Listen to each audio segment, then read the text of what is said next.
Picture this. You're standing in a museum looking at the oldest artifacts humanity has ever created.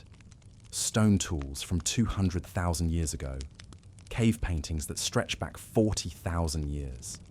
And then suddenly, the timeline jumps. Cities appear out of nowhere. Writing systems emerge fully formed. Mathematical concepts that took us centuries to rediscover show up in ancient tablets like someone just flipped a switch on human intelligence. What if I told you that gap isn't empty space? What if something was there? Something so advanced it makes our smartphones look like stone hammers, and then one day it all just disappeared. Today, we're diving into one of history's most persistent mysteries, a story told by over 200 different cultures across every continent on Earth.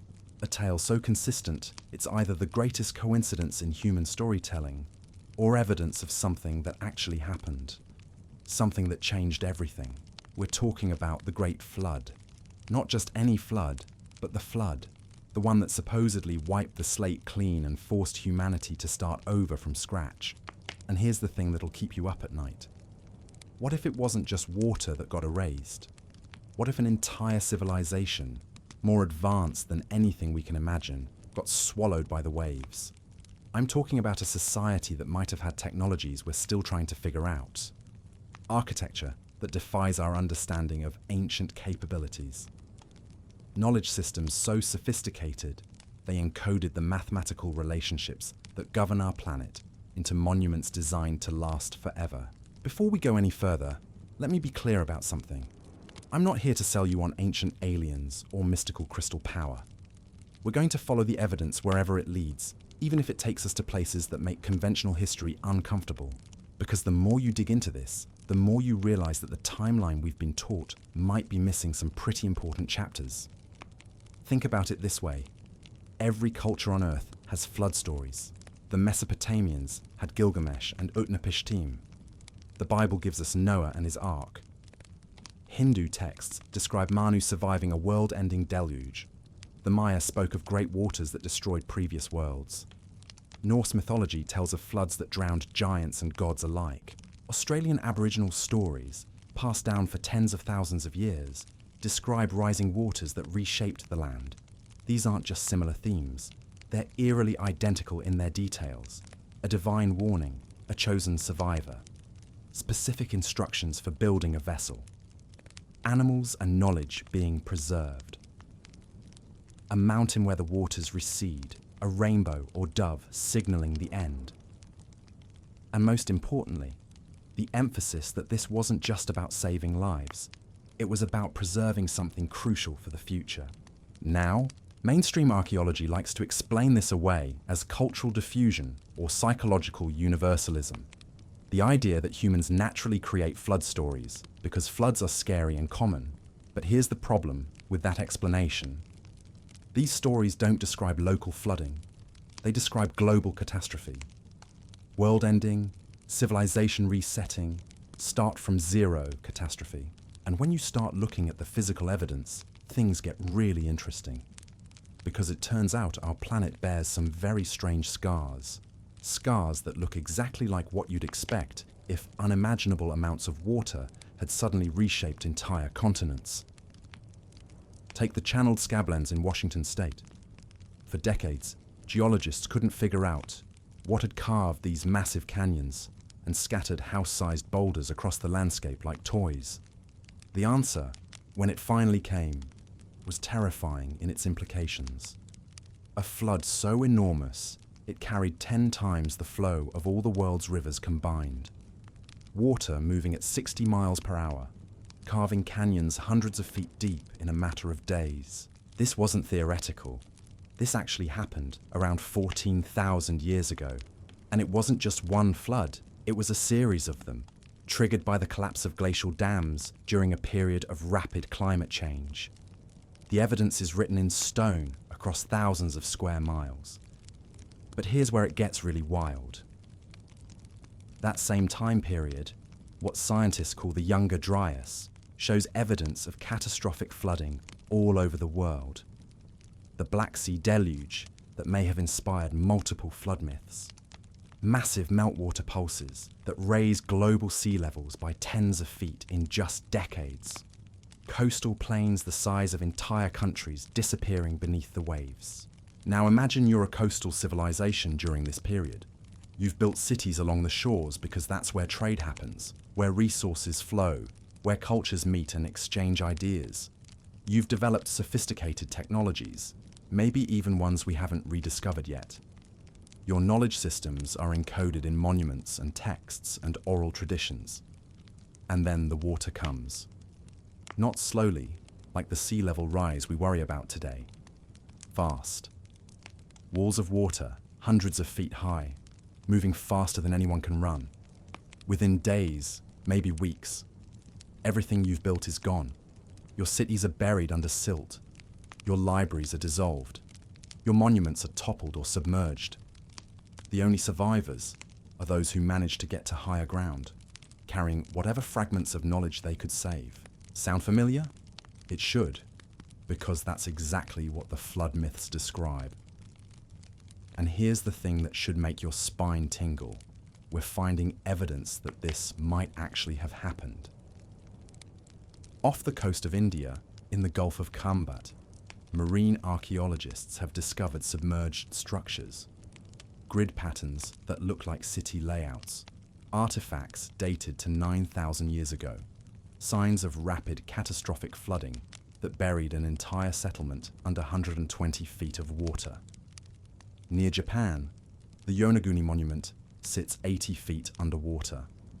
Massive stone terraces and platforms that some researchers argue show clear signs of artificial construction. Right angles, tool marks, even what appears to be a carved human face. If it's artificial, it predates most known civilizations by thousands of years. And these aren't isolated cases.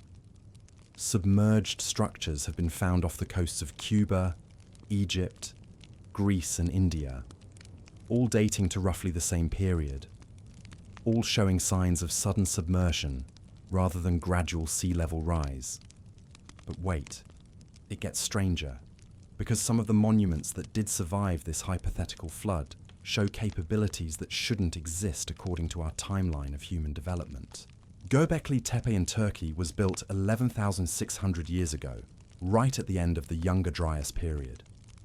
Its massive T-shaped pillars, some weighing 20 tons, were carved with precision that rivals modern stonework and arranged in perfect astronomical alignments. This wasn't built by simple hunter-gatherers. This required organization, planning, and knowledge that we didn't think existed for another 6,000 years. In Bolivia, Pumapunku features stone blocks cut so precisely they fit together like Lego pieces. Some of these blocks weigh over 100 tons and are made from andesite, one of the hardest stones to work with.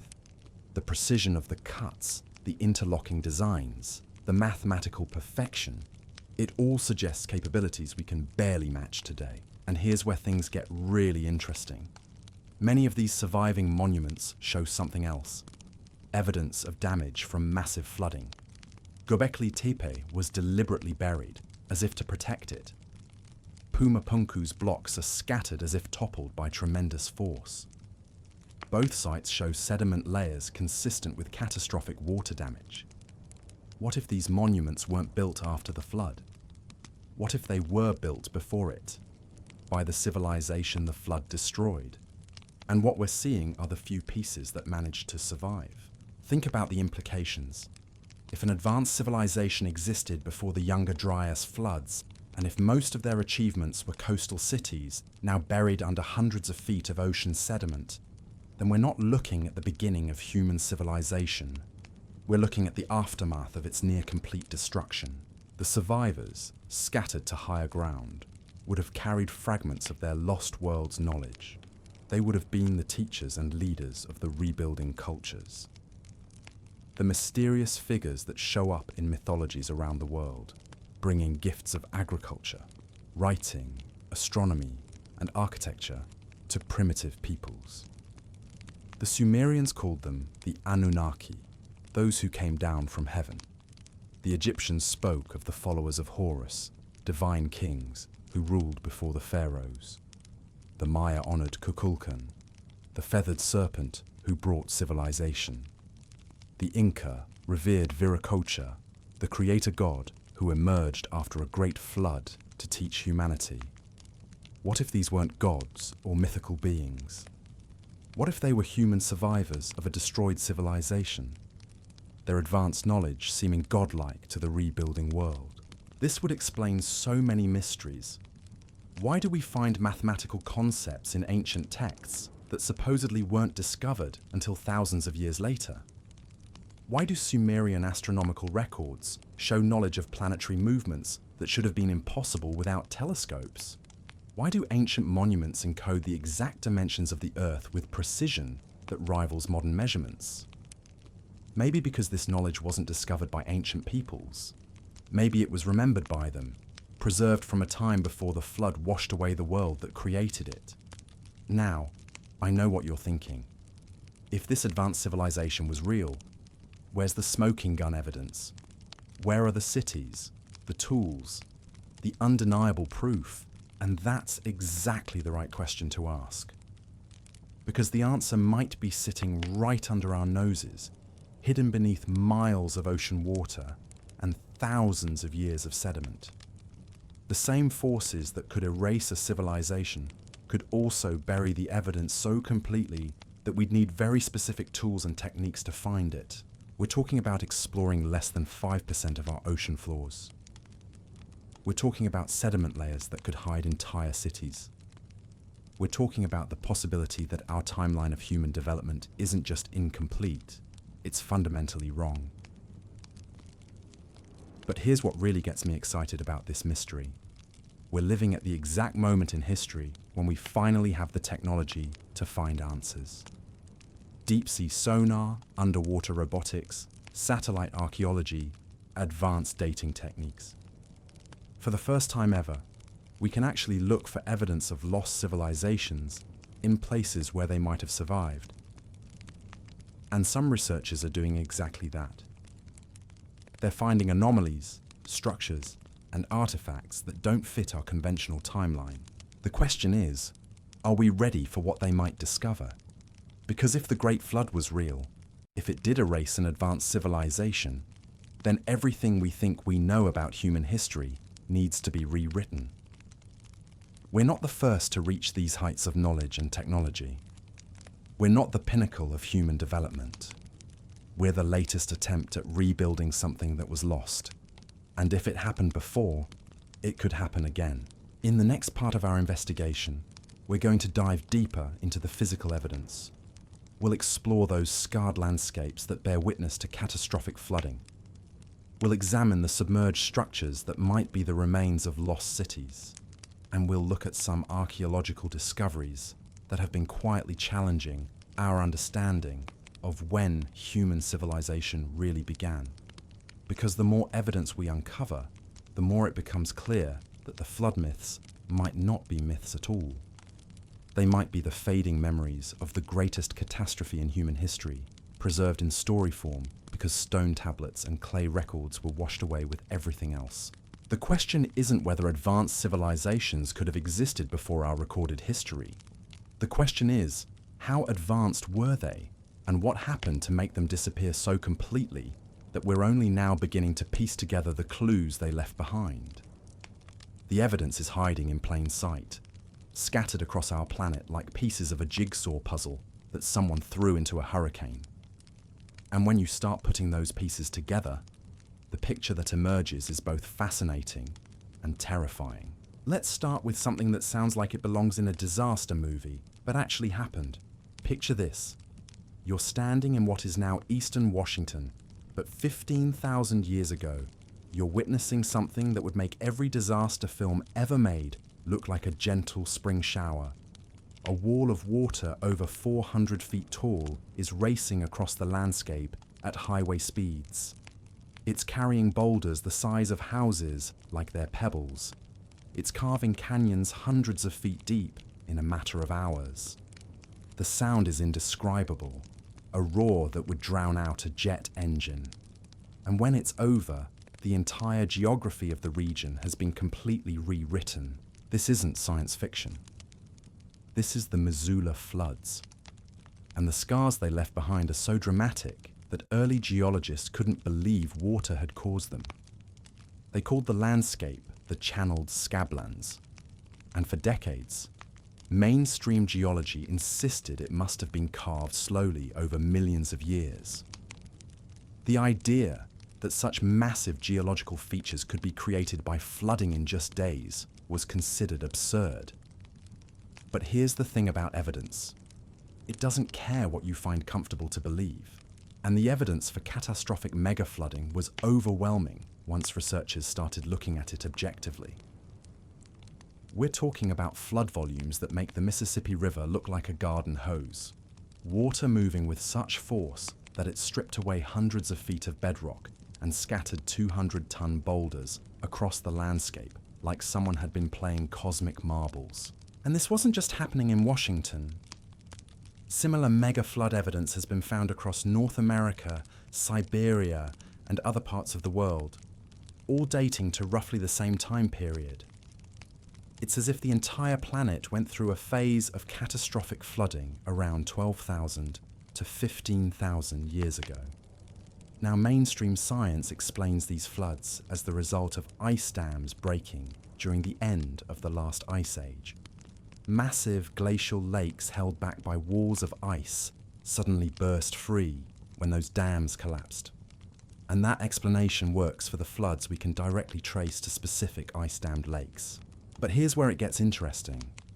The timing of these mega-floods coincides exactly with something called the Younger Dryas period, a sudden return to ice age conditions that lasted for about 100–300 years. And increasingly, scientists are finding evidence that this climate catastrophe might have been triggered by something even more dramatic: a cosmic impact. Imagine a comet fragment, maybe a mile wide, slamming into the North American ice sheet. The energy release would be equivalent to millions of nuclear weapons. The immediate effects would include massive wildfires, atmospheric debris blocking out the sun, and most importantly for our story, the sudden melting of enormous amounts of ice. This isn't just speculation anymore. Researchers have found what they call the Younger Dryas boundary layer in sediments all over the world. This layer contains unusual materials, nanodiamonds, cosmic spherules, and elevated levels of iridium, all signature markers of an extraterrestrial impact. It's dated to exactly 12,800 years ago, right at the beginning of the Younger Dryas. Think about what this means. A cosmic impact triggers massive flooding just as human civilization might have been reaching new heights of development. Coastal areas, where early cities would most likely have been built, get inundated by walls of water and rising seas. The archaeological record shows a clear gap in human cultural development right around this time, what researchers call the archaeological invisible. But wait, there's more. Because while mainstream archaeology has been focused on explaining away anomalies, marine archaeologists have been making discoveries underwater that challenge everything we think we know about early human civilization. Off the coast of Western India, in the Gulf of Kambat, sonar surveys have revealed structures that look suspiciously like the remains of a planned city. We're talking about linear and rectangular features arranged in grid patterns, exactly what you'd expect from urban development.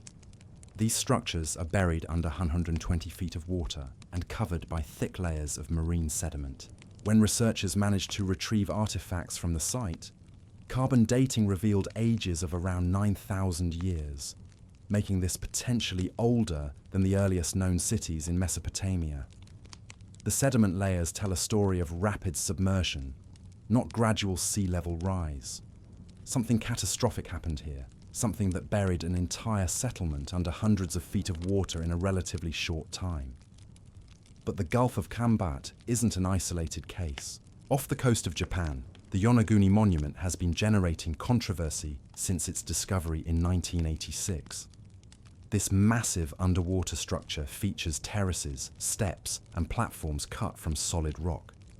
Some of the angles are so precise, the surfaces so flat, that they challenge the idea this could be a natural formation. The monument sits about 75 feet underwater off the southernmost tip of Japan. If it's artificial, as some researchers argue, it would have been built when sea levels were much lower, probably around 10,000 years ago or more.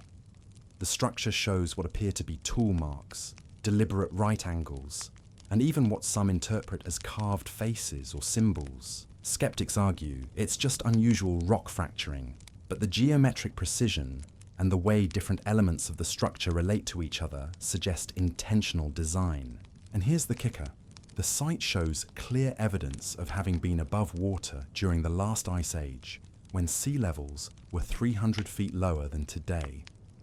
These underwater discoveries are part of a growing body of evidence that suggests coastal civilizations existed during the last ice age and were subsequently drowned by rising seas. The Black Sea, for instance, was once a much smaller freshwater lake surrounded by inhabited plains. Around 7,600 years ago, rising Mediterranean waters broke through the Bosporus Strait, flooding thousands of square miles of land in what researchers call the Black Sea Deluge. The flooding was so rapid and extensive that it would have been impossible for everyone living in the affected areas to escape. Entire communities, possibly including advanced settlements, would have been swallowed by the expanding sea. And this matches almost perfectly with flood traditions from the region, including stories that may have influenced the biblical account of Noah's flood. But let's take this investigation to an even more intriguing level. Because while we're finding evidence of lost coastal civilizations, we're also discovering that some of the monuments that did survive show capabilities that challenge our understanding of ancient human development. Consider Göbekli Tepe in southeastern Turkey, arguably the most important archaeological discovery of the past century. This site consists of massive stone circles made from T-shaped limestone pillars, some weighing up to 20 tons each. The pillars are carved with intricate reliefs of animals and abstract symbols, arranged in complex patterns that suggest sophisticated planning and organization. Here's what makes Göbekli Tepe so revolutionary. It's 11,600 years old. That makes it older than Stonehenge by about 6,000 years, older than the Egyptian pyramids by 7,000 years, and older than the supposed birth of agriculture by several millennia. According to conventional archaeology, the people who built this site should have been simple hunter-gatherers living in small mobile groups. But hunter-gatherers don't organize the labor forces needed to quarry, transport, and erect 20-ton stone pillars. They don't develop the astronomical knowledge evident in the site's alignments with certain stars and constellations. They don't create complex symbolic art that suggests shared mythological or religious systems. The site shows clear evidence of deliberate planning and execution over many generations. Some of the pillars align with the rising of Sirius, one of the brightest stars in the night sky. Others point to different celestial events. This suggests the builders had developed sophisticated astronomical knowledge and were encoding it in stone. Even more intriguingly, many of the animal carvings at Göbekli Tepe depict species that were going extinct at the end of the Ice Age. It's as if the builders were creating a kind of memorial to a world that was disappearing. Some researchers have suggested the site might be connected to memories of the cosmic impact that triggered the Younger Dryas, with some of the symbolic carvings potentially representing celestial events. And here's something that should give you chills. Göbekli Tepe was deliberately buried. Around 8,000 years ago, the builders carefully covered the entire complex with tons of earth and debris. They didn't abandon it, they preserved it. They buried it so completely that it remained hidden until modern archaeological techniques could rediscover it. Why would you deliberately bury one of humanity's greatest early monuments? Maybe because you knew something was coming.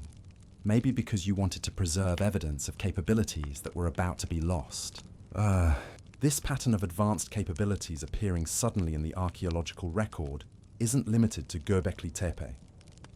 At Poverty Point in Louisiana, we find evidence of sophisticated earthwork construction dating to 3,700 years ago. The site consists of massive concentric ridges and mounds that would have required coordinated labor from thousands of people over many generations. But the most mind-bending examples come from South America. At Pumapunku in Bolivia, we find stone blocks cut with such precision that they fit together like three-dimensional puzzles. Some of these blocks weigh over 100 tons and are made from andesite, one of the hardest stones to work with.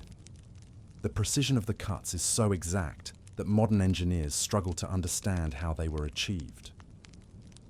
The blocks show evidence of machine-like precision, perfectly flat surfaces, exact right angles, and complex interlocking joints. Some blocks have been drilled with perfectly round holes. Others have been cut with what appear to be laser-straight lines.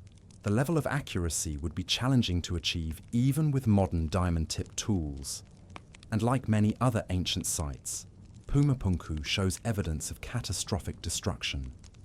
Many of the precisely cut blocks are scattered around the site, as if they were toppled by some tremendous force. The arrangement suggests the original structures were destroyed suddenly and violently. What's emerging from all this evidence is a pattern that challenges everything we've been taught about human development. Instead of a steady, gradual progression from simple to complex, we're seeing evidence of advanced capabilities appearing suddenly, flourishing for a period, and then disappearing or being preserved only in fragments. The flood myths begin to make sense in this context. They're not just stories about local disasters, they're cultural memories of a global catastrophe that reset human civilization. The survivors, carrying fragments of advanced knowledge, became the teachers and leaders of the rebuilding world. This explains why we find mathematical concepts in ancient texts that supposedly weren't discovered until much later, why we find astronomical knowledge that seems to require instruments that didn't exist, why we find engineering capabilities that challenge our assumptions about ancient technology. But here's the most unsettling part of this investigation. If advanced civilizations have risen and fallen before, if catastrophic events have reset human development multiple times, then we need to ask ourselves some very uncomfortable questions about our own future. The cosmic impact that may have triggered the Younger Dryas wasn't a unique event. Our solar system is full of debris that occasionally intersects with Earth's orbit. Major impact events have happened before, and they will happen again. The question isn't if, but when. And if our current civilization, with all its technological achievements, were to face a similar catastrophe, how much of our knowledge would survive? How much of our culture would be preserved for future archaeologists to puzzle over? We store most of our information digitally now, on systems that require constant power and maintenance. Our cities are built on coastlines that would be underwater if sea levels rose rapidly. Our food production depends on complex supply chains that could be disrupted by relatively minor environmental changes. In many ways, we might be more vulnerable to civilizational collapse than our ancestors were. They encoded their most important knowledge in stone monuments designed to last forever. We put ours on hard drives that become obsolete every few years. The investigation continues to deepen as we examine more of the physical evidence left behind by these potential lost civilizations. Because if the Great Flood was real, if it did erase advanced human societies, then the proof should still be out there, waiting to be discovered. And increasingly, that's exactly what researchers are finding, not just in underwater ruins and megalithic monuments, but in the genetic record, in geological layers, and in the sophisticated knowledge systems that seem to appear out of nowhere in early historical civilizations. The question is no longer whether advanced prehistoric civilizations could have existed. The question is, how advanced were they, and what can their fate teach us about our own? The story gets even stranger when you start looking at what survived, because scattered across our planet are monuments and artifacts that seem to carry mathematical and astronomical knowledge that shouldn't exist. Knowledge that appears suddenly in the historical record, fully formed, as if someone had just handed ancient civilizations an instruction manual. Take the Great Pyramid of Giza. Yes, I know, everyone talks about the pyramids. But here's what most people don't realize. This isn't just an impressive pile of stones. It's a mathematical equation carved in limestone, and the numbers it contains are so precise they make modern engineers uncomfortable. The pyramid's base perimeter divided by its height gives you pi. Not approximately pi, not close to pi, but pi accurate to several decimal places. The structure also encodes the golden ratio, the mathematical constant that appears throughout nature and art. And here's where it gets really weird. If you multiply the pyramid's height by 43,200, you get the polar radius of Earth. Multiply the base perimeter by the same number, and you get Earth's circumference. How did ancient Egyptians know the exact dimensions of our planet? They didn't have satellites, GPS, or even the mathematical tools we think are necessary for such calculations. Yet, there it is, encoded in stone with precision that rivals our modern measurements. But the Great Pyramid isn't unique in this regard. The Antikythera mechanism, discovered in a Greek shipwreck, is basically an ancient computer made of bronze gears. It could predict eclipses, track planetary movements, and calculate astronomical events with accuracy that wouldn't be matched again for over 1,000 years. The device dates to around 100 BCE, but the astronomical knowledge it contains seems to draw from much older sources. In Mesopotamia, Sumerian tablets contain mathematical tables that predate Greek mathematics by centuries. The famous Plimpton 322 tablet contains trigonometric ratios that we didn't think were discovered until much later. These aren't rough approximations worked out through trial and error. They're precise calculations that suggest a sophisticated understanding of mathematical relationships. And then there's the knowledge that seems to pop up everywhere at once. The concept of zero, supposedly invented in India, appears independently in Mayan mathematics, on the other side of the world. Complex astronomical calculations show up in cultures that supposedly had no contact with each other. It's as if fragments of a unified knowledge system got scattered across the globe. This is exactly what you'd expect if an advanced civilization had been destroyed, and its survivors carried pieces of that knowledge to different parts of the world. The flood myths aren't just about preserving life, they're specifically about preserving knowledge. Noah doesn't just save animals, he saves every living thing. Utnapishtim preserves craftsmen and their skills. The survivors are specifically chosen as keepers of knowledge. But here's where this investigation takes a truly unsettling turn. Because if you accept that advanced civilizations have risen and been destroyed before, you have to ask, how many times has this happened? And are we looking at a cyclical pattern that could repeat?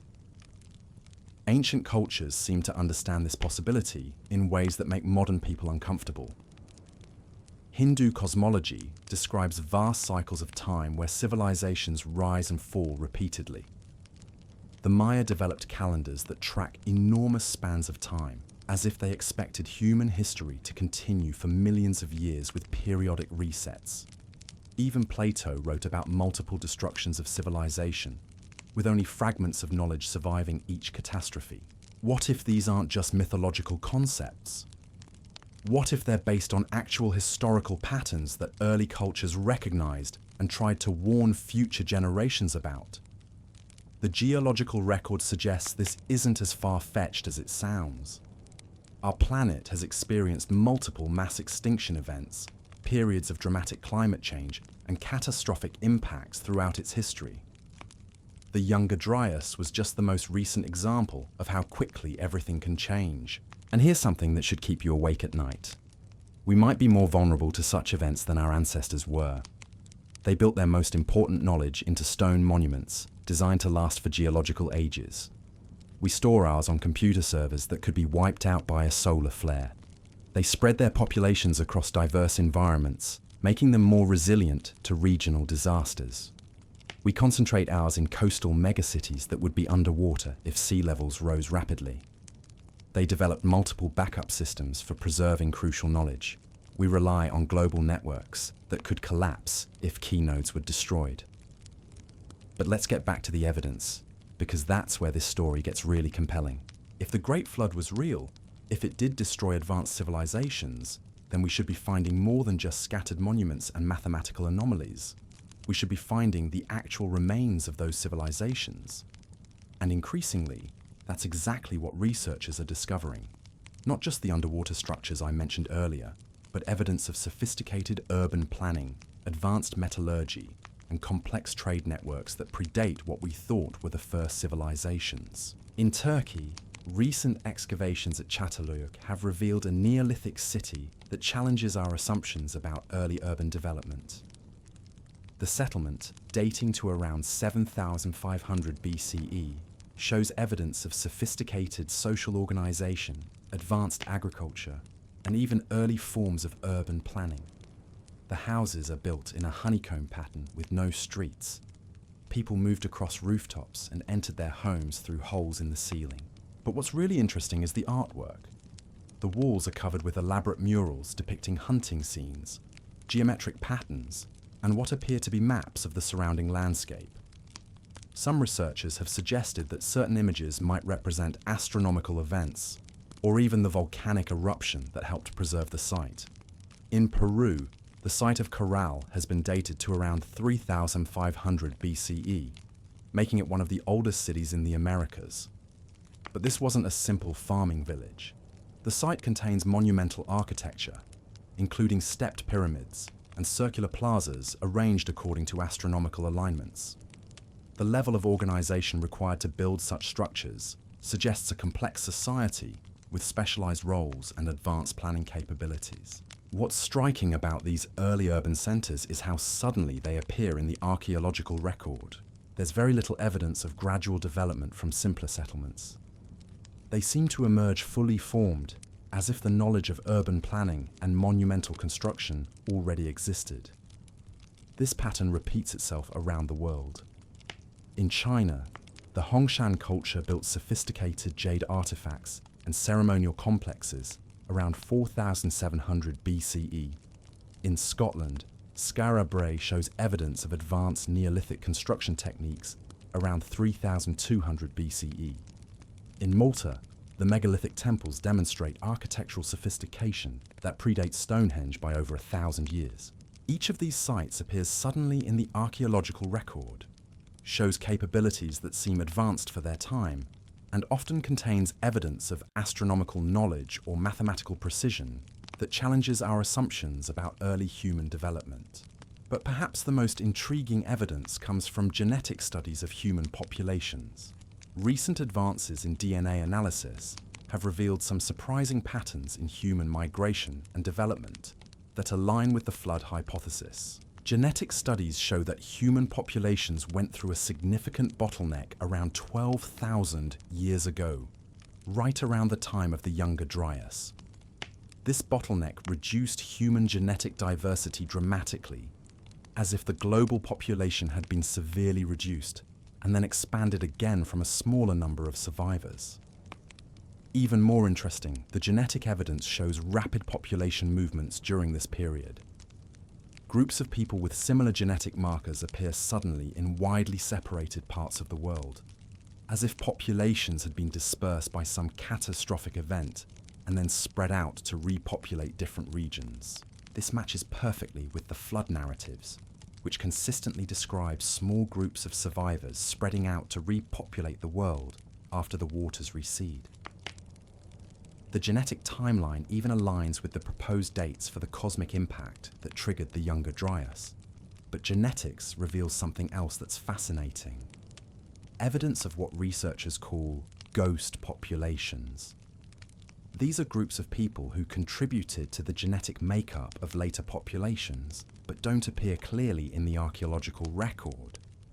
It's as if there were sophisticated human societies that existed, but left very little physical evidence behind. This could explain a lot.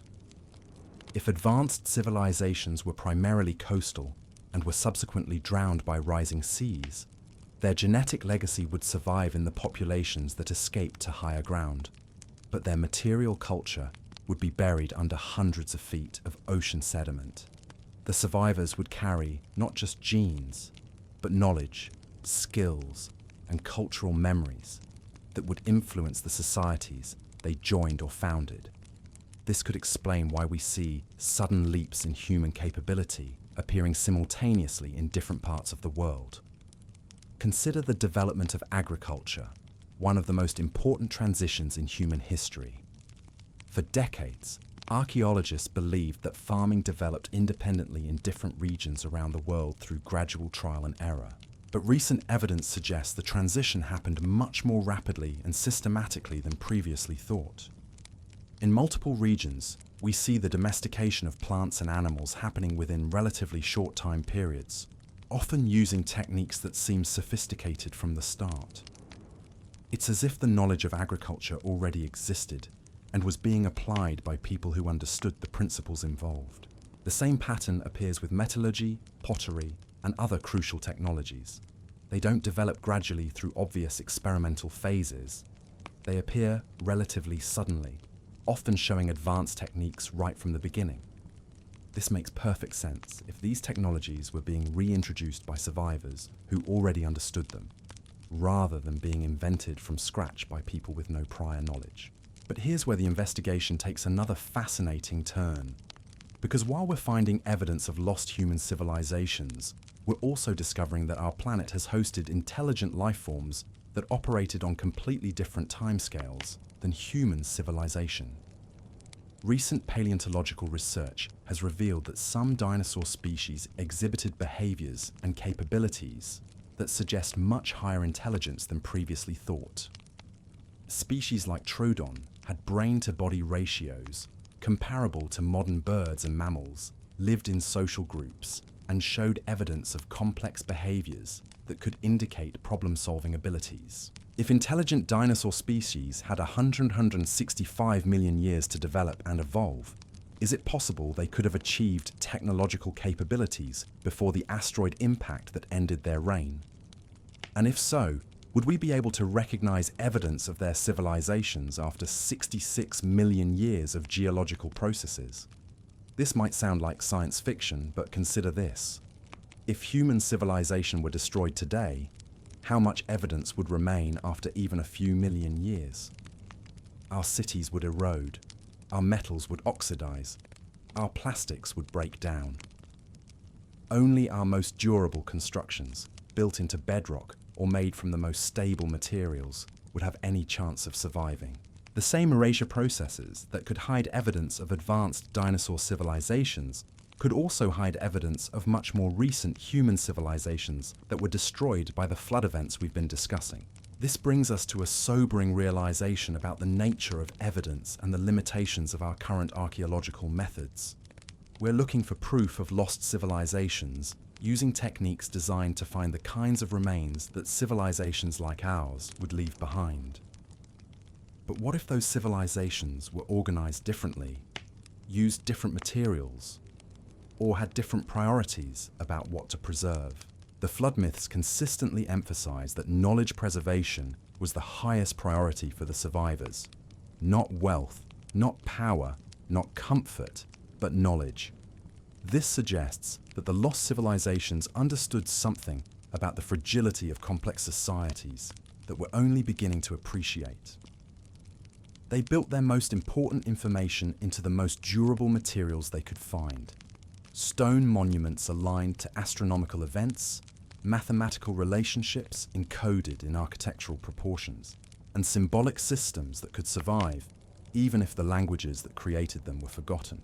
But they also understood that knowledge could be preserved in other ways, through myths and stories that would be passed down orally, through genetic memories encoded in human behavior, and through techniques and skills that would be maintained by survivor communities even if the theoretical understanding behind them was lost.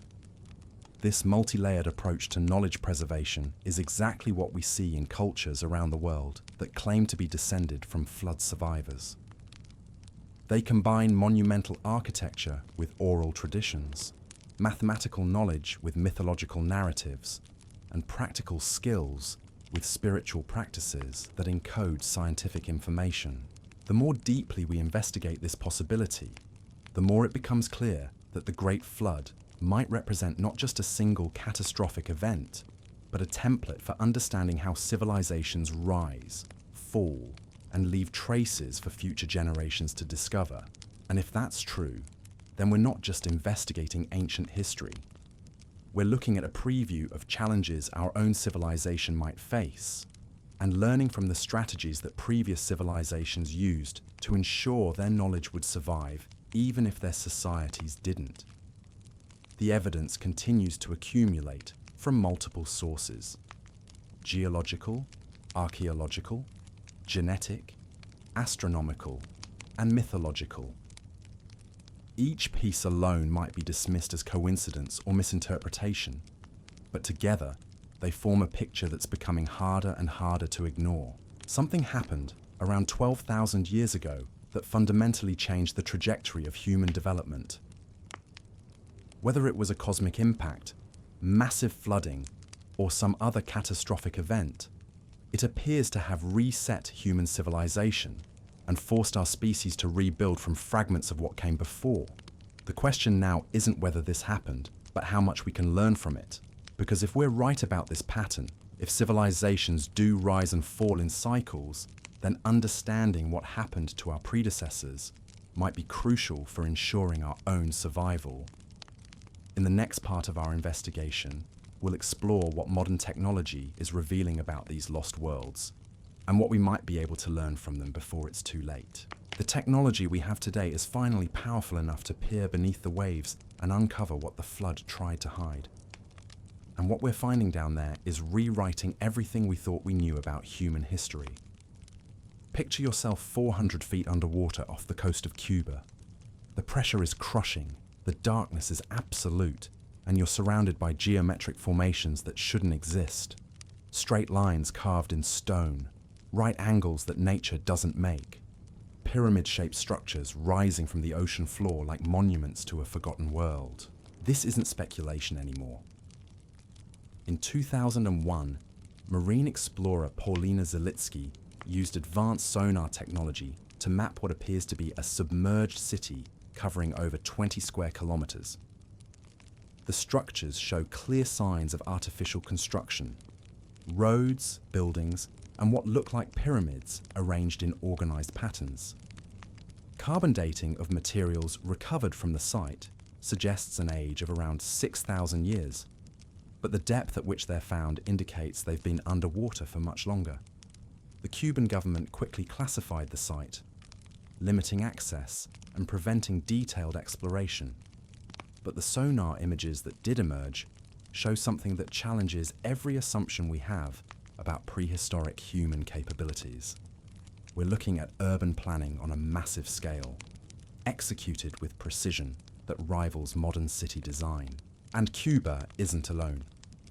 Similar discoveries are being made around the world as deep-sea technology becomes more sophisticated. Off the coast of India, researchers have identified what appears to be the remains of Dwarka, a city described in ancient Hindu texts as the kingdom of Krishna. The underwater ruins show evidence of sophisticated harbour construction, residential areas, and defensive walls. What's particularly striking about Dwarka is how closely the physical remains match the descriptions in ancient literature. The Mahabharata describes a city with elaborate gates, wide roads, and magnificent palaces. The underwater archaeology reveals precisely these features: gateway structures, broad paved areas, and foundations of what appear to be large buildings. But here's what makes these discoveries so unsettling. The cities weren't gradually abandoned and slowly submerged. The evidence suggests they were overwhelmed suddenly, buried under layers of marine sediment that indicate catastrophic flooding.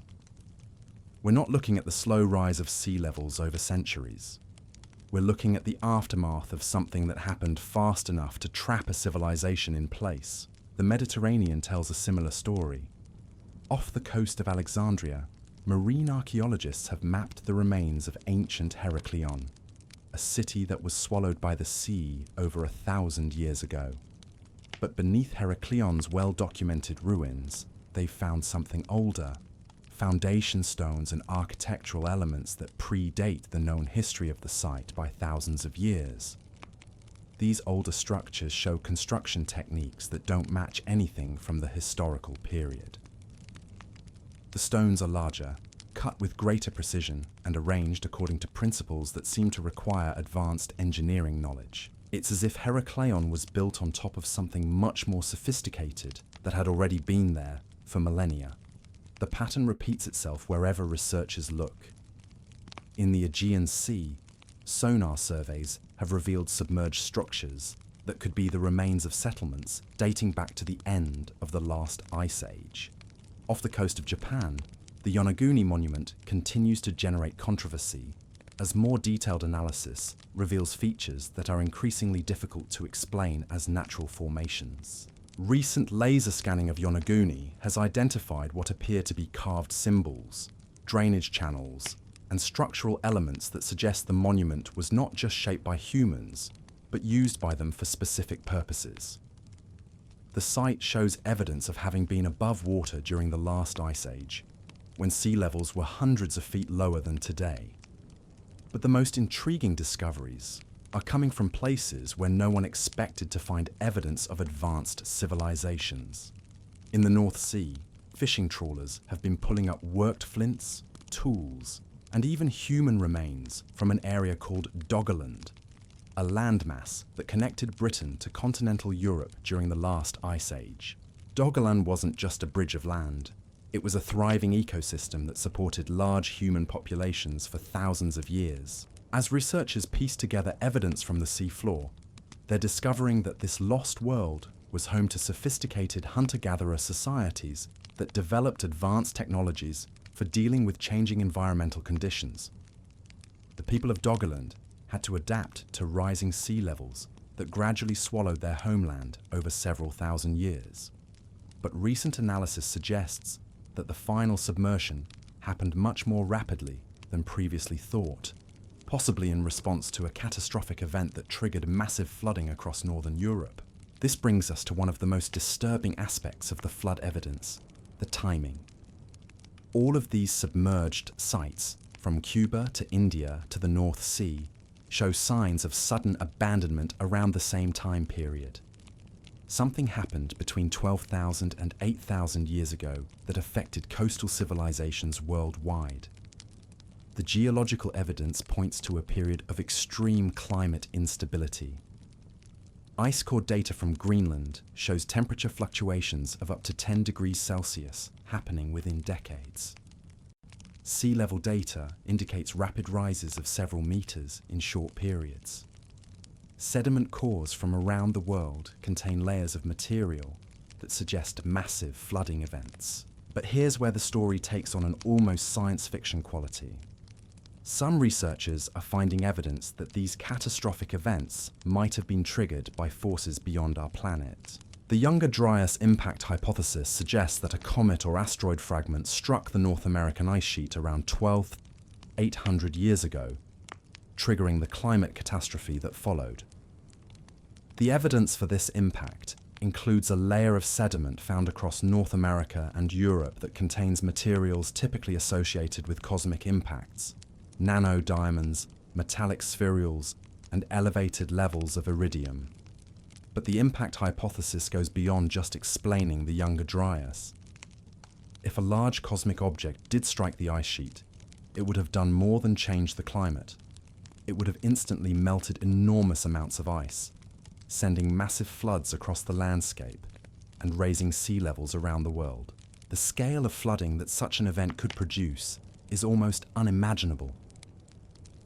Computer models suggest that the impact could have released the equivalent of all the world's rivers flowing simultaneously for several years.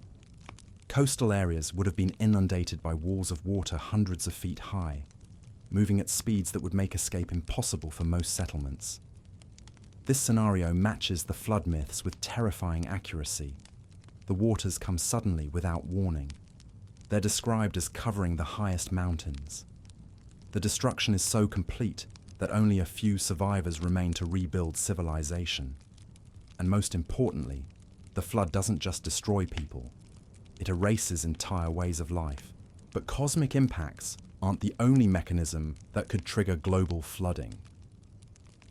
recent research has identified other potential causes that could produce similar results. Massive underwater landslides, sudden shifts in ocean currents, or the rapid collapse of ice sheets due to volcanic activity. The Storegga slide, which occurred off the coast of Norway around 8,000 years ago, displaced an area of seafloor the size of Scotland and generated tsunamis that reached heights of over 60 feet along coastlines from Scotland to Greenland.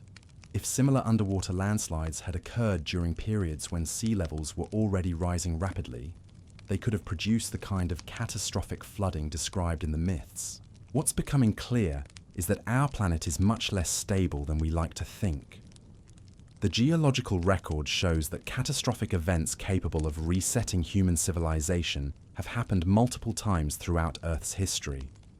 The question isn't whether such events can occur, it's when the next one will happen. And here's where this investigation becomes personal for all of us. Our current civilization might be more vulnerable to such catastrophes than any that came before. We've concentrated our populations in coastal megacities that would be completely destroyed by the kind of flooding that ended previous civilizations. We've made ourselves dependent on global supply chains and communication networks that could be severed by relatively minor disruptions. Most importantly, we've stored our knowledge in forms that require constant maintenance and technological infrastructure to access. If our civilization were to face a catastrophic reset tomorrow, how much of our accumulated knowledge would survive? How much of our culture, our science, our understanding of the world would be preserved for future archaeologists to discover? The lost civilizations we've been investigating seem to have understood this vulnerability in ways that we're only beginning to appreciate. They built their most important knowledge into stone monuments designed to last for geological ages. They encoded crucial information in myths and stories that could survive, even if written records were destroyed. They created backup systems for preserving essential knowledge across multiple generations and locations. The Great Pyramid isn't just a tomb, it's a mathematical textbook carved in stone. Göbekli Tepe isn't just a temple, it's an astronomical observatory that could function even if all other records of celestial mechanics were lost. The flood myths aren't just stories, they're instruction manuals for rebuilding civilization after catastrophic collapse. These ancient knowledge preservation systems are starting to look less like primitive superstition and more like sophisticated insurance policies against civilizational collapse. The builders of these monuments understood something that we're only beginning to grasp: that knowledge, once lost, might take thousands of years to rediscover. But they also understood something else that should terrify us: that catastrophic resets of human civilization aren't just possible, they're inevitable. The geological and astronomical forces that can trigger such events operate on timescales that make them seem rare from a human perspective, but common from a planetary one. This realization is forcing researchers to ask uncomfortable questions about our own future. Are we living through the peak of a civilization that will inevitably face its own catastrophic reset? Are we accumulating knowledge and capabilities that could be lost just as completely as those of our predecessors?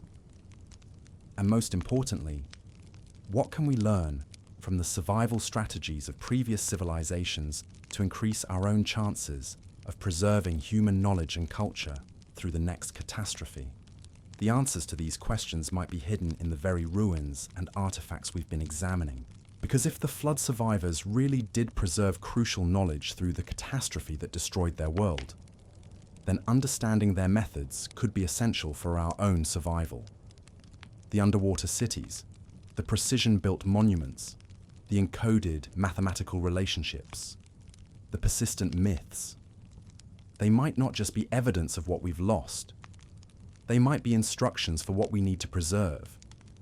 And time might be running out to decode those instructions before we need to use them ourselves. The investigation continues to deepen as new technologies reveal more evidence of lost civilizations and the catastrophes that destroyed them. But now, we're not just looking backward at what happened to our predecessors. We're looking forward at what might happen to us and asking whether we're prepared for challenges that previous civilizations failed to survive. Because if history really does repeat itself, if catastrophic resets of human civilization are part of a natural cycle, then we might be running out of time to learn from the mistakes of the past. The flood that erased the last advanced civilization might have been just the most recent in a series of such events, and the next one might be closer than we think. The evidence is mounting that we're not the first technologically advanced civilization this planet has hosted. We might not be the last either.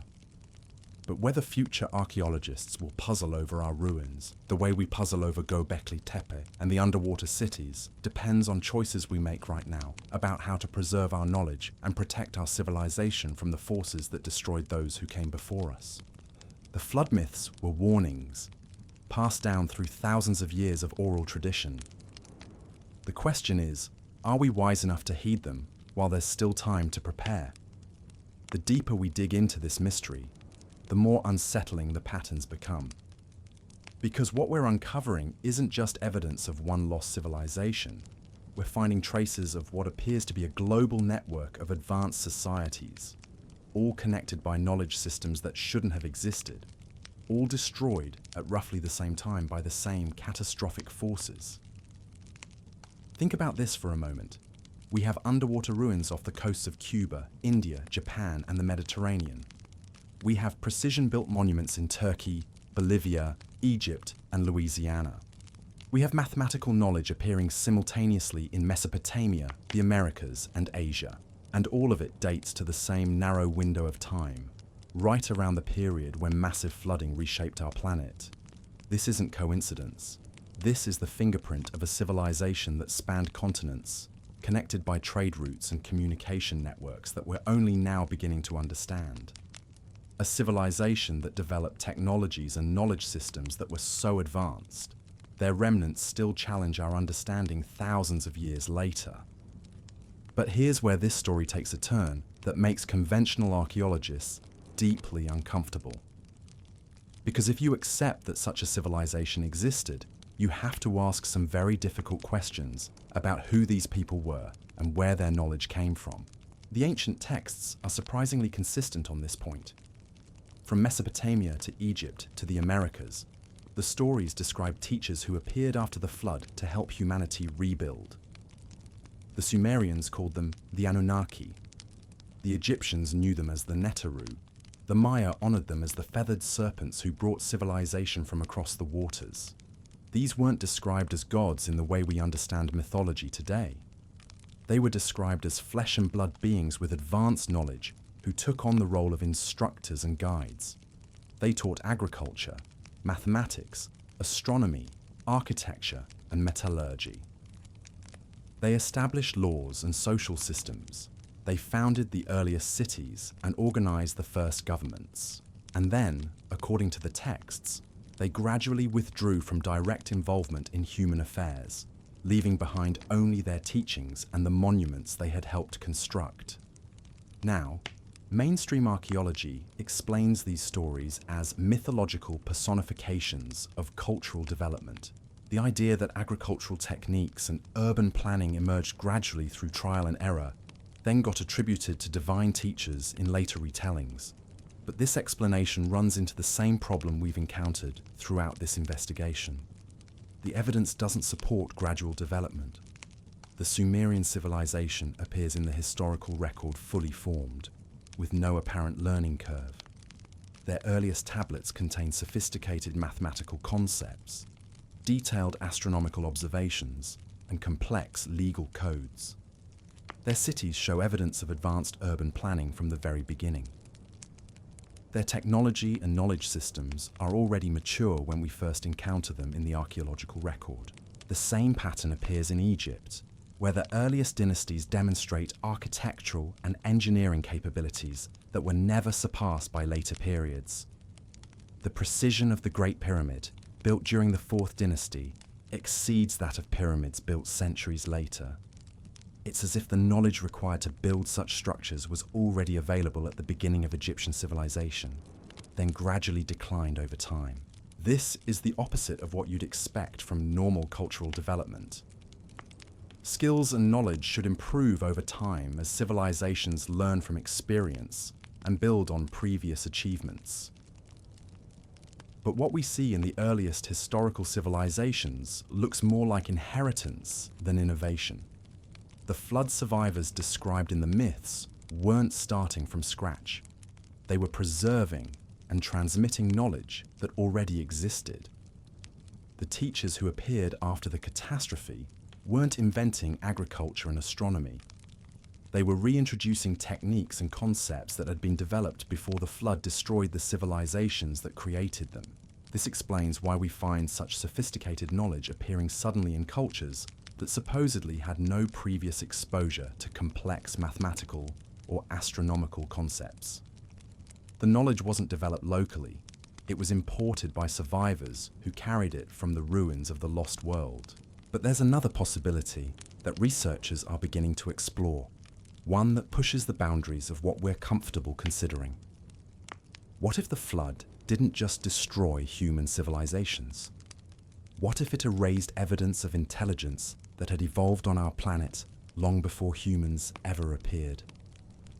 Recent paleontological discoveries have revealed that some dinosaur species exhibited behaviors and cognitive abilities that were far more sophisticated than previously thought. Troodon, a small theropod that lived about 75 million years ago, had a brain-to-body ratio comparable to modern birds and mammals. Its large eyes, grasping hands, and evidence of complex social behaviors suggest intelligence levels that could have supported tool use and problem solving. Maiasaura, the good mother lizard, built elaborate nesting colonies that required planning, cooperation, and multi-generational knowledge transfer. The nests were arranged in geometric patterns that maximize protection and resource access. Adults worked together to maintain the colonies and care for young from multiple families. These weren't just instinct-driven behaviors. They required the kind of cognitive flexibility and social organization that we associate with intelligent species. And these dinosaurs had over 100 million years to develop and refine their capabilities before the asteroid impact that ended their reign. Now, the idea of intelligent dinosaurs building civilizations sounds like science fiction. But consider this. If human civilization were destroyed today, how much evidence would remain after 66 million years of geological processes? Our cities would erode, our metals would oxidize, our plastics would break down. Only our most durable constructions, built into bedrock or made from the most stable materials, would have any chance of surviving. The same erasure processes that could hide evidence of dinosaur civilizations could also hide evidence of much more recent human civilizations that were destroyed by the flood events we've been investigating. The ocean floors where we're finding submerged ruins are the most likely places where evidence of any advanced civilization would be preserved, because deep marine environments provide the stable, low oxygen conditions needed for long-term preservation. But here's what makes this possibility truly unsettling. If intelligent species have risen and fallen multiple times throughout Earth's history, then the flood myths might not just be describing the most recent catastrophe. They might be cultural memories of a repeating pattern that has played out over geological timescales. The Hindu concept of cosmic cycles describes vast periods of time during which civilizations rise, flourish, and are destroyed by cataclysmic events, only to begin the cycle again. The Maya developed calendars that track enormous spans of time, as if they expected history to continue for millions of years with periodic resets. Even Plato wrote about multiple destructions of civilization, suggesting that such events were part of a natural cycle. What if these ancient cultures understood something about the nature of intelligence and civilization that we're only beginning to grasp? What if they recognize that the development of complex societies inevitably leads to vulnerabilities that make them susceptible to catastrophic collapse? The geological record shows that our planet has experienced multiple mass extinction events throughout its history. Some were caused by asteroid impacts, others by massive volcanic eruptions, and still others by rapid climate changes, whose causes we still don't fully understand. Each of these events reset the evolutionary clock, wiping out dominant species and creating opportunities for new forms of life to emerge and evolve. But what if some of these extinction events didn't completely eliminate intelligent life? What if survivors managed to preserve fragments of knowledge and culture through the catastrophes, passing them down to successor species or civilizations? This could explain why we find evidence of sophisticated knowledge appearing suddenly in the archaeological record. The mathematical concepts in ancient texts, the astronomical observations that require instruments we don't think existed, the engineering capabilities that challenge our assumptions about ancient technology, they might not have been developed by the civilizations we find them in. They might have been inherited from predecessors whose existence has been erased from the geological record. The flood myths consistently emphasize the importance of preserving knowledge through catastrophic events. The survivors aren't just saving themselves, they're acting as custodians of information that must not be allowed to disappear. This suggests that the civilizations that created these stories understood that knowledge preservation was crucial for the continuity of intelligence on our planet. But they also understood something else: that the forces capable of destroying civilizations operate on timescales that make them seem rare from the perspective of individual lifetimes, but inevitable from the perspective of planetary history. The cosmic impacts, climate shifts, and geological catastrophes that can reset complex societies are part of natural cycles that have been operating for billions of years. This realization forces us to confront an uncomfortable truth about our own situation. We might not be the first technologically advanced civilization this planet has hosted, and we probably won't be the last. But whether our knowledge and achievements survive to influence future civilizations depends on the choices we make about how to preserve them. The ancient monument builders seem to have understood this challenge in ways that we're only beginning to appreciate. They didn't just build impressive structures, they created information storage systems designed to function across geological timescales. The mathematical relationships encoded in the Great Pyramid will remain true even if human civilization disappears. The astronomical alignments of Göbekli Tepe will continue to mark celestial events for thousands of years. The flood myths will continue to carry their warnings as long as human cultures exist to tell them. These weren't just monuments to the ego of their builders. They were insurance policies against the kind of knowledge loss that could set intelligent life back by thousands or millions of years. They represent a level of long-term thinking that modern civilization has largely abandoned in favor of short-term optimization and rapid technological change. But we're starting to recognize the value of such long-term preservation strategies. Digital storage systems that seemed permanent just decades ago are already becoming obsolete. Languages that were spoken by millions of people are disappearing as globalization homogenizes human culture. Traditional knowledge systems that took thousands of years to develop are being lost as indigenous cultures are absorbed into modern industrial society. We're experiencing our own version of knowledge loss, even without a catastrophic flood to blame it on. The difference is that we have the technological capability to create much more robust preservation systems than any previous civilization. We can encode information in materials that will last for millions of years. We can distribute copies of our knowledge across multiple locations and storage media.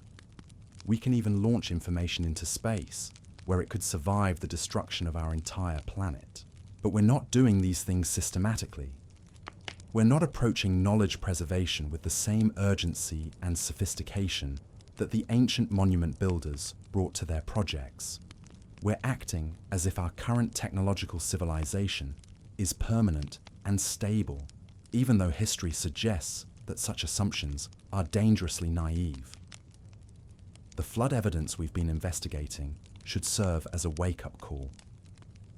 If advanced civilizations have risen and fallen before, if catastrophic resets of human development are part of a natural cycle, then we need to start thinking seriously about how to protect our knowledge and culture from similar events.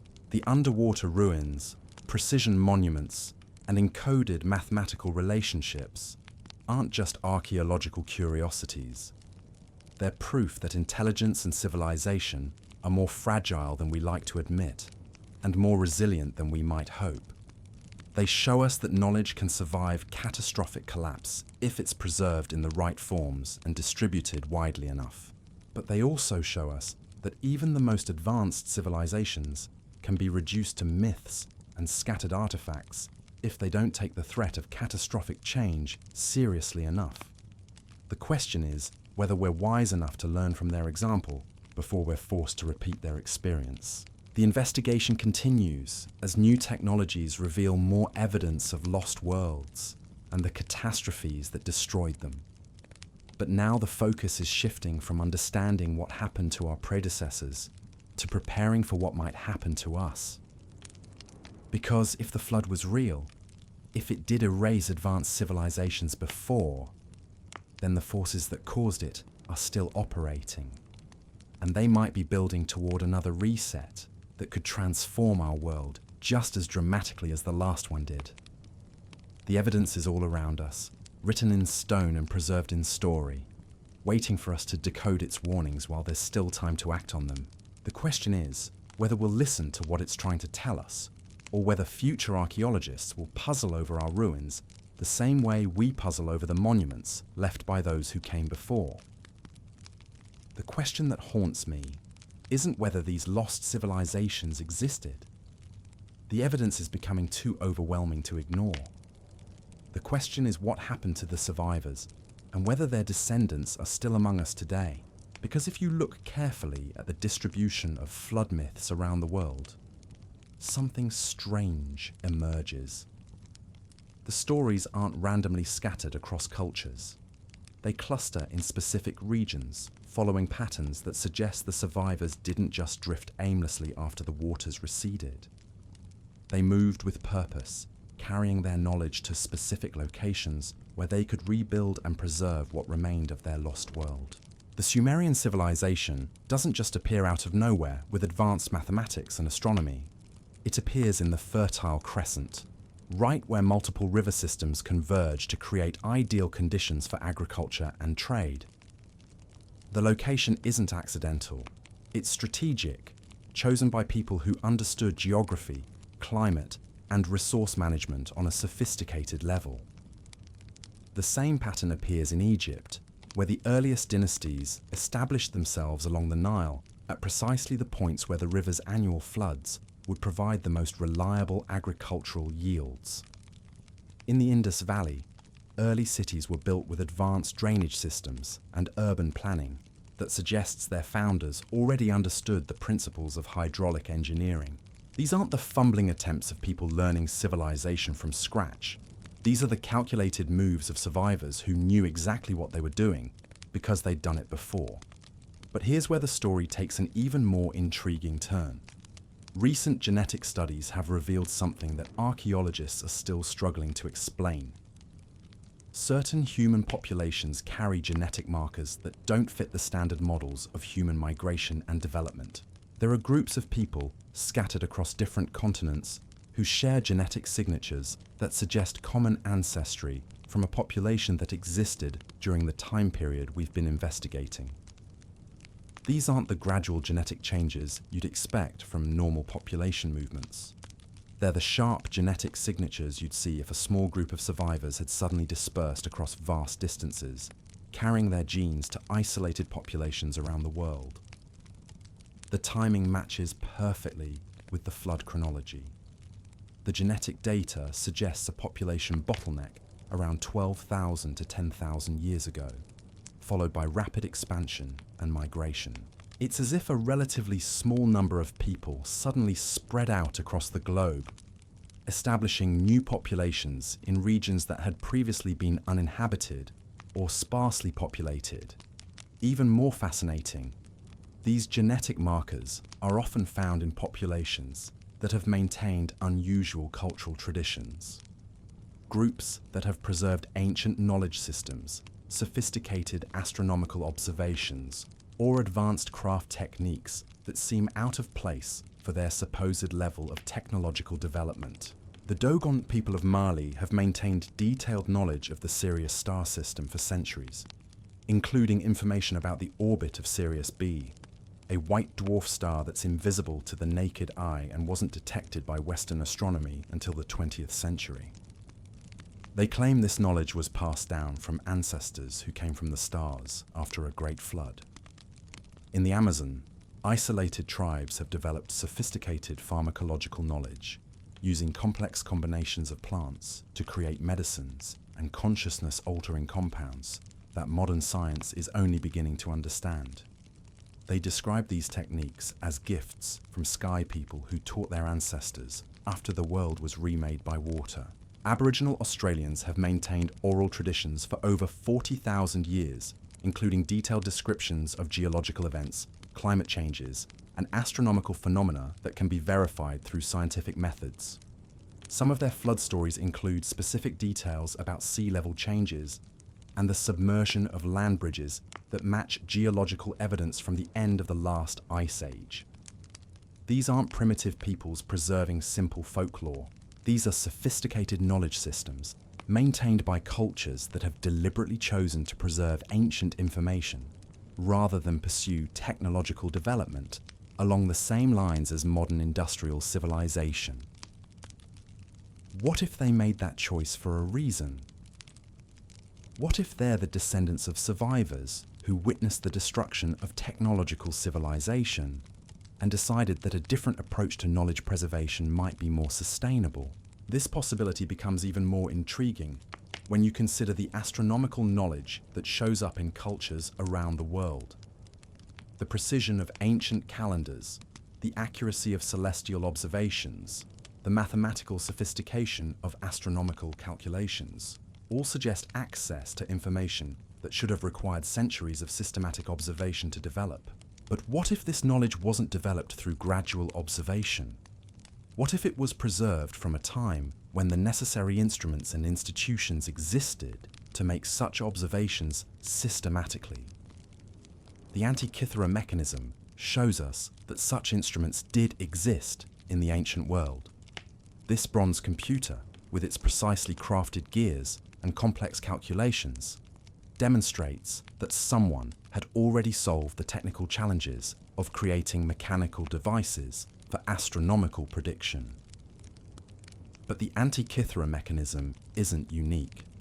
Similar devices have been described in ancient texts from various cultures, often attributed to legendary figures who were said to possess knowledge of the heavens.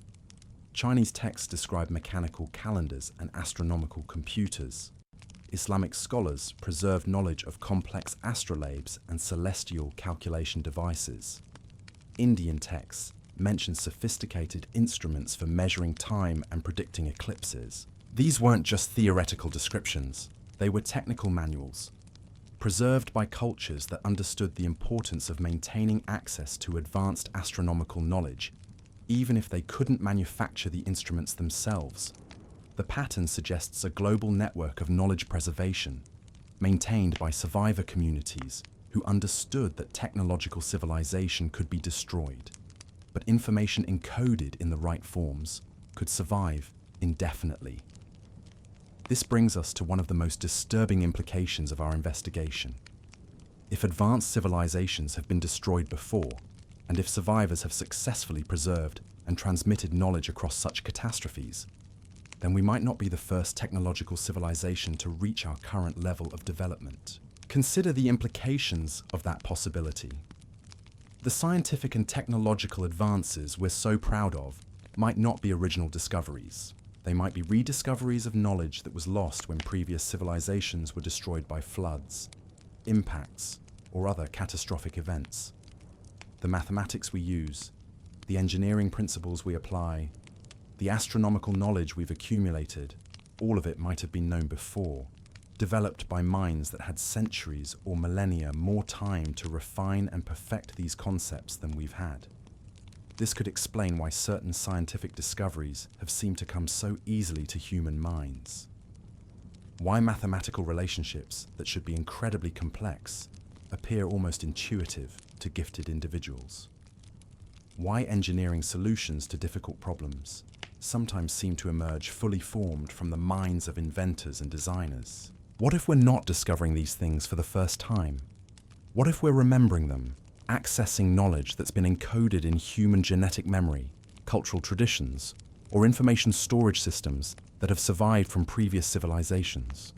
The phenomenon of simultaneous discovery, where multiple researchers independently develop the same concepts at roughly the same time, takes on new meaning in this context. Instead of coincidence, it might represent the emergence of preserved knowledge when technological development reaches the point where it can be accessed and applied. This pattern is particularly striking in the development of advanced technologies.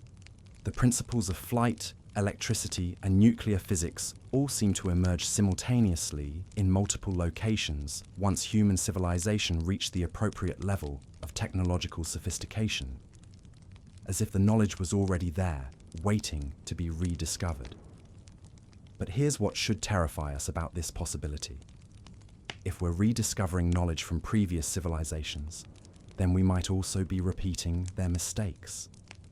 The same technological development that led to their advancement might also have made them vulnerable to the catastrophic events that destroyed them.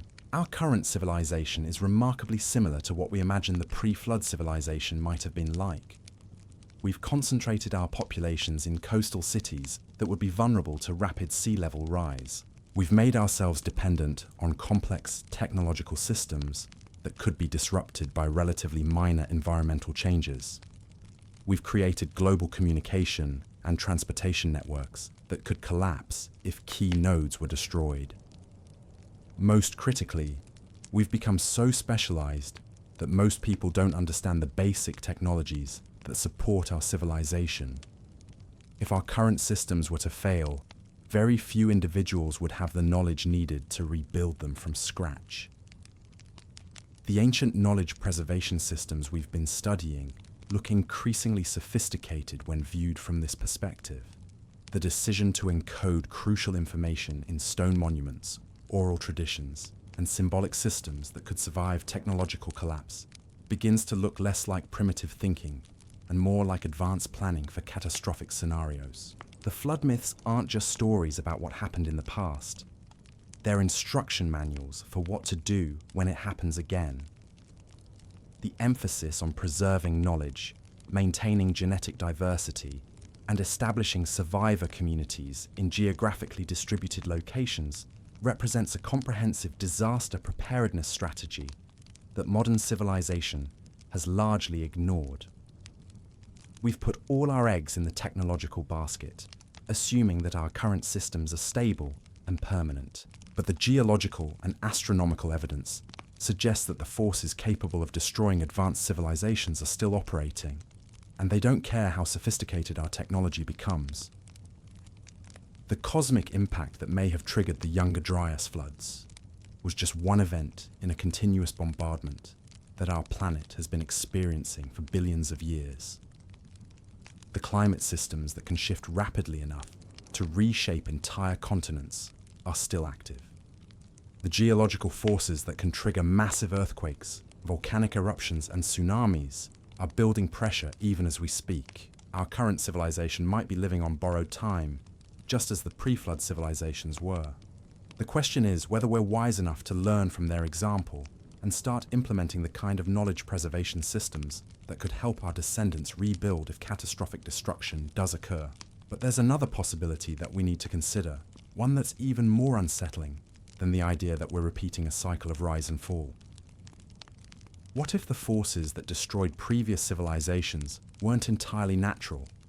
What if intelligence itself, when it reaches a certain level of development, inevitably creates the conditions for its own destruction?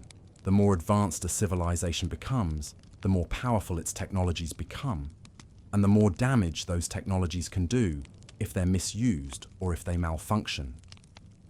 Nuclear weapons, genetic engineering, artificial intelligence, nanotechnology, all of these represent double-edged tools that could either elevate human civilization to unprecedented heights or destroy it completely. Previous civilizations might have faced similar choices and made similar mistakes. The advanced technologies that allowed them to build precisely engineered monuments and develop sophisticated knowledge systems might also have made them vulnerable to catastrophic accidents or conflicts that triggered the events recorded in the flood myths. This possibility transforms our investigation from a purely historical inquiry into a desperately urgent examination of our own future. If technological advancement inevitably leads to civilizational vulnerability, then understanding how previous civilizations dealt with this challenge becomes crucial for our own survival. The evidence suggests that at least some members of previous civilizations understood this dilemma and took steps to address it. The knowledge preservation systems, the distributed survivor communities, the emphasis on maintaining diverse approaches to civilization, all of this represents sophisticated thinking about long-term risks and survival strategies. But it also suggests that they ultimately failed to prevent the catastrophic events that destroyed their world. The question we need to ask ourselves is whether we can do better, or whether we're destined to repeat their fate. The investigation continues, but now it's not just about understanding the past. It's about preparing for a future that might be more dangerous and uncertain than we want to admit. The flood evidence isn't just archaeological curiosity. It's a warning about the fragility of everything we've built and the importance of taking steps to ensure that human knowledge and culture can survive whatever catastrophes the future might hold. The time for academic debate about whether advanced pre-flood civilizations existed is passing. The time for serious discussion about what their fate means for our own future has arrived, and the clock might be ticking faster than we realize. The most chilling possibility isn't that we're alone in facing these challenges. It's that we might not be the first species on this planet to reach our level of technological development, and we might not be the last to face the consequences of that achievement.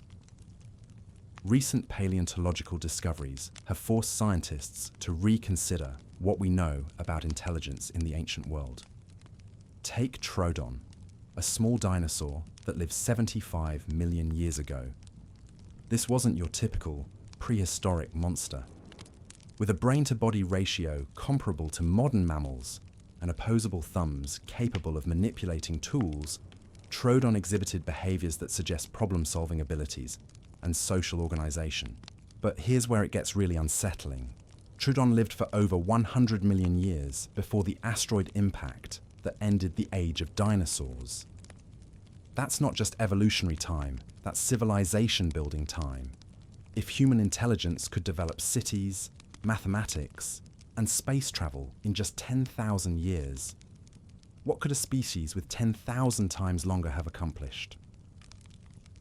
The fossil record shows evidence of dinosaur societies that built elaborate nesting colonies, used tools, and maintained complex social structures across multiple generations. Maiasaura, the good mother lizard, constructed geometric nesting arrangements that required planning, cooperation, and knowledge transfer that goes far beyond simple instinct. Now imagine those capabilities developing over geological timescales. Imagine intelligence that had millions of years to refine its understanding of mathematics, astronomy, and engineering. Imagine technologies that evolved for so long they became indistinguishable from natural processes. The terrifying part isn't just that such civilizations could have existed. It's that they could have been completely erased by the same forces that threaten us today, leaving behind no trace except the faintest echoes in the geological record. But what if some traces did survive? What if the knowledge systems we've been finding, the mathematical relationships encoded in ancient monuments, the astronomical observations that seem impossible for their time, weren't developed by human civilizations at all? What if they were inherited from intelligence that preceded us by millions of years? This possibility reframes everything we've discovered. The precision of the Great Pyramid, the astronomical alignments of Göbekli Tepe, the sophisticated engineering of Pumapunku, they might not represent the peak achievements of ancient human civilizations. They might represent the fading echoes of knowledge systems developed by minds that had geological ages to perfect their understanding of the universe. The flood myths take on an even deeper significance in this context. They might not just be describing the destruction of human civilizations 12,000 years ago. They might be preserving cultural memories of much older catastrophes that reset intelligence on our planet multiple times throughout its history. Think about the implications. If intelligence has evolved, flourished, and been destroyed repeatedly throughout Earth's history, then we might be living through just the latest iteration of a cycle that's been playing out for hundreds of millions of years. Each time intelligence reaches a certain level of sophistication, faces catastrophic challenges, and either survives to pass on fragments of knowledge or disappears completely, leaving only the faintest traces for the next iteration to discover. The ancient knowledge that appears suddenly in human civilizations might not have been developed by humans at all. The mathematical concepts that seem too advanced for their supposed time, the astronomical observations that require instruments we don't think existed, the engineering capabilities that challenge our assumptions about ancient technology, all of it might be the inherited remnants of non-human intelligence that achieved technological sophistication millions of years before humans ever existed. But here's what should keep you awake at night. If this pattern is real, if intelligence on our planet goes through repeated cycles of rise and catastrophic fall, then we need to ask ourselves some very uncomfortable questions about our own future. Are we approaching the same level of technological development that triggered catastrophic collapse in previous iterations? Are we making the same mistakes that doomed our predecessors, whether human or non-human? And most importantly, are we preserving knowledge in forms that could survive our own potential destruction? The evidence suggests that at least some previous civilizations understood these risks and took steps to address them. The knowledge preservation systems we've found, from stone monuments to oral traditions to symbolic encoding, all represent sophisticated attempts to ensure that crucial information could survive civilizational collapse. But they also represent failures. Despite these preservation efforts, the civilizations that created them were still destroyed, and their knowledge was still largely lost. The question we need to ask is whether we can do better, or whether we're destined to become just another layer in the geological record, leaving behind our own mysterious artifacts for whatever intelligence comes after us to puzzle over. The technology we're developing today is becoming powerful enough to either elevate our civilization to unprecedented heights or destroy it completely. Artificial intelligence, genetic engineering, nanotechnology, fusion power, all of these represent double-edged tools that could transform our world in ways we can barely imagine. But they also represent existential risks that previous civilizations might have faced and failed to manage successfully. The same technological development that allowed ancient builders to create precisely engineered monuments might have also created the conditions for the catastrophic events that destroyed their world. We're approaching a critical threshold in our own development. The choices we make in the next few decades about how to manage advanced technologies, how to preserve essential knowledge, and how to prepare for potential catastrophic events will determine whether our civilization joins the ranks of successful knowledge preservers or becomes just another mystery for future archaeologists to investigate. The flood evidence isn't just ancient history, it's a preview of challenges we might face ourselves. The geological forces that can trigger massive floods, the cosmic events that can disrupt global climate systems, the technological risks that can spiral beyond our control, all of these are still active threats that could reshape our world as dramatically as they reshaped the worlds of our predecessors. But we have advantages that previous civilizations might not have had. We understand the risks better, we have more sophisticated tools for prediction and preparation, and we have the ability to distribute our knowledge and populations across multiple planets if necessary.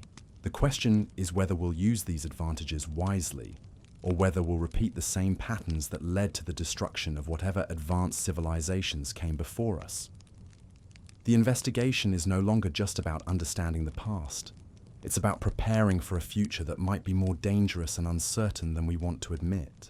The flood myths, the underwater ruins, the precision monuments, they're all trying to tell us something crucial about the nature of intelligence, civilization, and survival on a planet where catastrophic change is not just possible, but inevitable.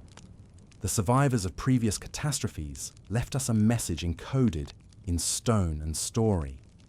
They're telling us that intelligence is precious and fragile, that knowledge can be preserved through even the worst disasters if it's encoded properly, and that the forces capable of destroying civilizations are still operating and could strike again at any time. The question is whether we're listening to what they're trying to tell us, and whether we're brave enough to take the steps necessary to ensure that our own knowledge and achievements can survive whatever catastrophes the future might hold. Because if we're right about this pattern, if civilizations do rise and fall in cycles, then we might be running out of time to learn from the mistakes of the past. The next reset could be closer than we think, and whether human knowledge survives to influence whatever comes after us depends on choices we make right now. The flood that erased previous civilizations might have been just the most recent in a series of such events stretching back millions of years. And the next one might be building toward us, even as we speak, carried by forces we're only beginning to understand. The evidence is all around us, waiting to be decoded. The question is whether we'll figure out its warnings in time to act on them, or whether future intelligence will puzzle over our ruins. The same way we puzzle over the mysteries left by those who came before us. The clock is ticking, and the water is rising. The question is, are we ready for what's coming next? The question that haunts researchers isn't just whether these civilizations existed, it's whether they're still trying to communicate with us through the only language that survives geological time, mathematics encoded in stone. Because when you start looking at the monuments that survived the flood, something extraordinary emerges. They're not just buildings, they're textbooks written in granite and limestone, preserving information that was too important to trust to paper or clay tablets. The Great Pyramid doesn't just demonstrate architectural skill, it's a three-dimensional encyclopedia of mathematical relationships that govern our planet. The builders didn't just know pi and the golden ratio. They encoded the exact speed of light in its internal measurements, not approximately, not close enough for ancient work, but precise to modern scientific standards. Think about what that means. The speed of light is 299,792,458 meters per second.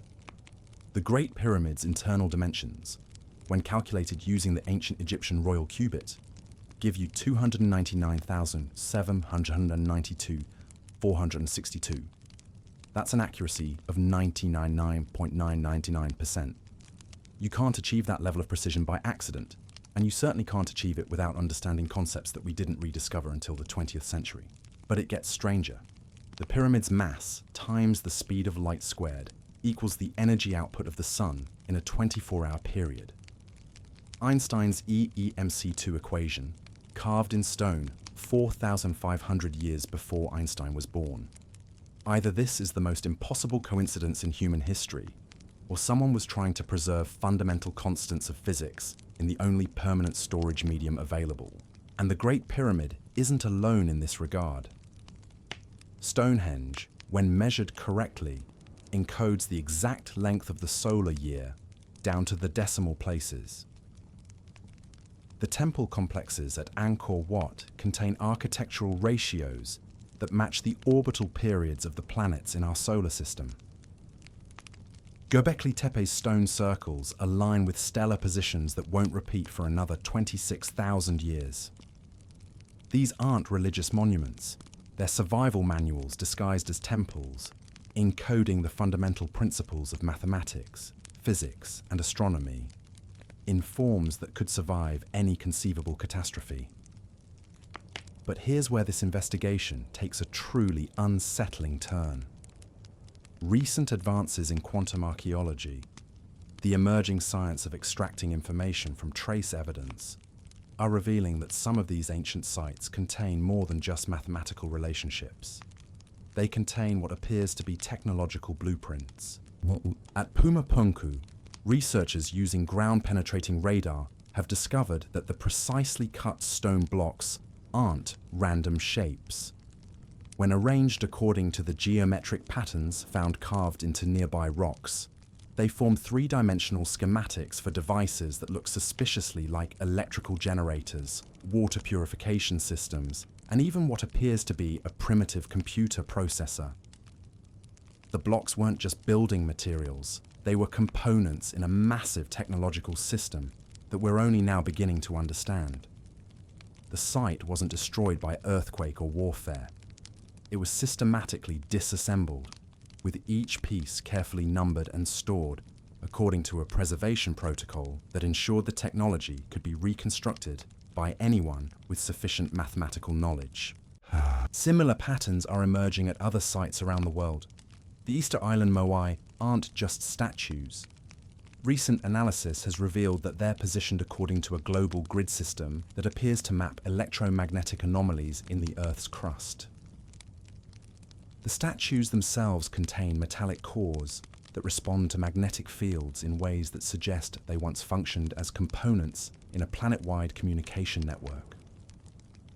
The Aboriginal songlines of Australia, traditionally dismissed as primitive navigation aids, are now being recognised as incredibly sophisticated mapping systems that encode geological information about mineral deposits, underground water sources, and seismic activity patterns. These aren't just cultural traditions. They're technical manuals for understanding and utilising the planet's natural resources.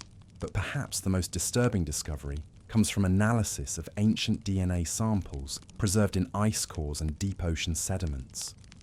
Genetic material dating to the period just before the Great Floods shows evidence of bioengineering techniques that we're only now developing ourselves. The DNA contains artificial genetic sequences that don't appear in any known species, but that match theoretical designs for enhanced cognitive function, extended lifespan, and resistance to radiation and extreme environmental conditions.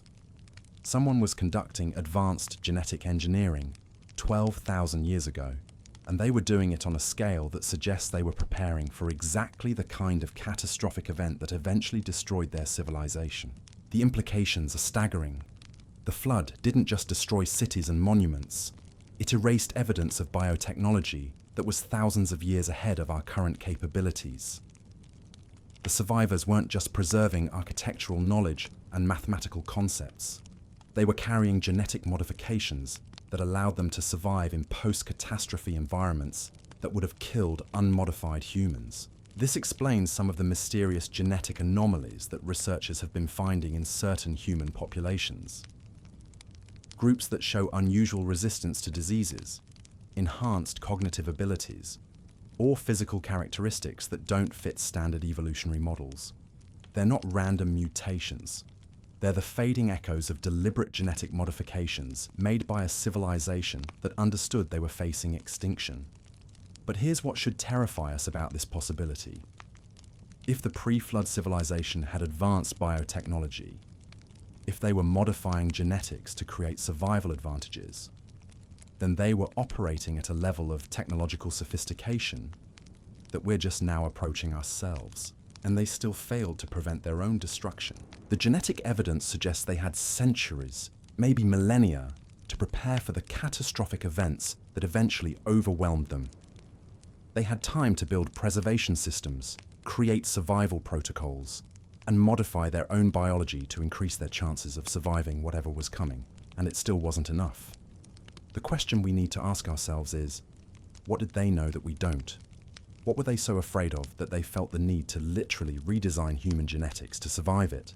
And are we facing the same threats that they ultimately couldn't defeat? Recent astronomical observations are providing some disturbing answers. Our solar system is currently passing through a region of space with an unusually high density of cosmic debris, the same type of debris that could have triggered the cosmic impacts associated with the Younger Dryas period. We're not just randomly vulnerable to catastrophic events, we're moving into a zone where such events become statistically inevitable. The ancient astronomers who built Göbekli Tepe and aligned it with stellar positions 26,000 years in the future weren't just showing off their mathematical skills. They were creating a warning system, a celestial calendar that would tell future civilizations when the dangerous periods were approaching. And according to their calculations, we're approaching one now. The precession of the equinoxes, the 26,000-year cycle that slowly shifts the apparent positions of stars in our sky, is bringing us back to the same celestial configuration that existed during the last great catastrophe. The ancient astronomers who survived that event wanted to make sure their descendants would have advance warning when the cycle repeated. But there's another layer to this mystery that makes the whole picture even more unsettling. The genetic modifications found in ancient DNA samples weren't just random enhancements. They were specifically designed to help humans survive in a world where the atmosphere had been dramatically altered by cosmic impacts and massive volcanic activity.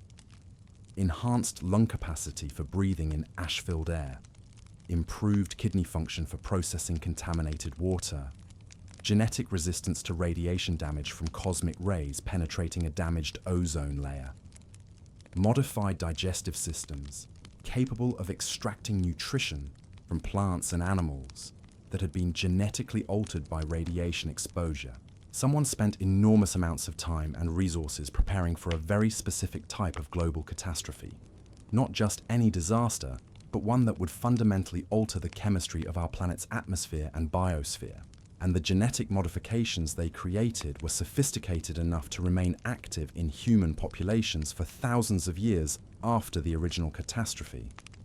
This level of preparation suggests they had detailed advanced knowledge of what was coming, not just general awareness that bad things could happen, but specific scientific understanding of the mechanisms that would trigger global catastrophe and the biological modifications needed to survive it. How did they acquire such knowledge? The most obvious answer is that they had experienced similar events before.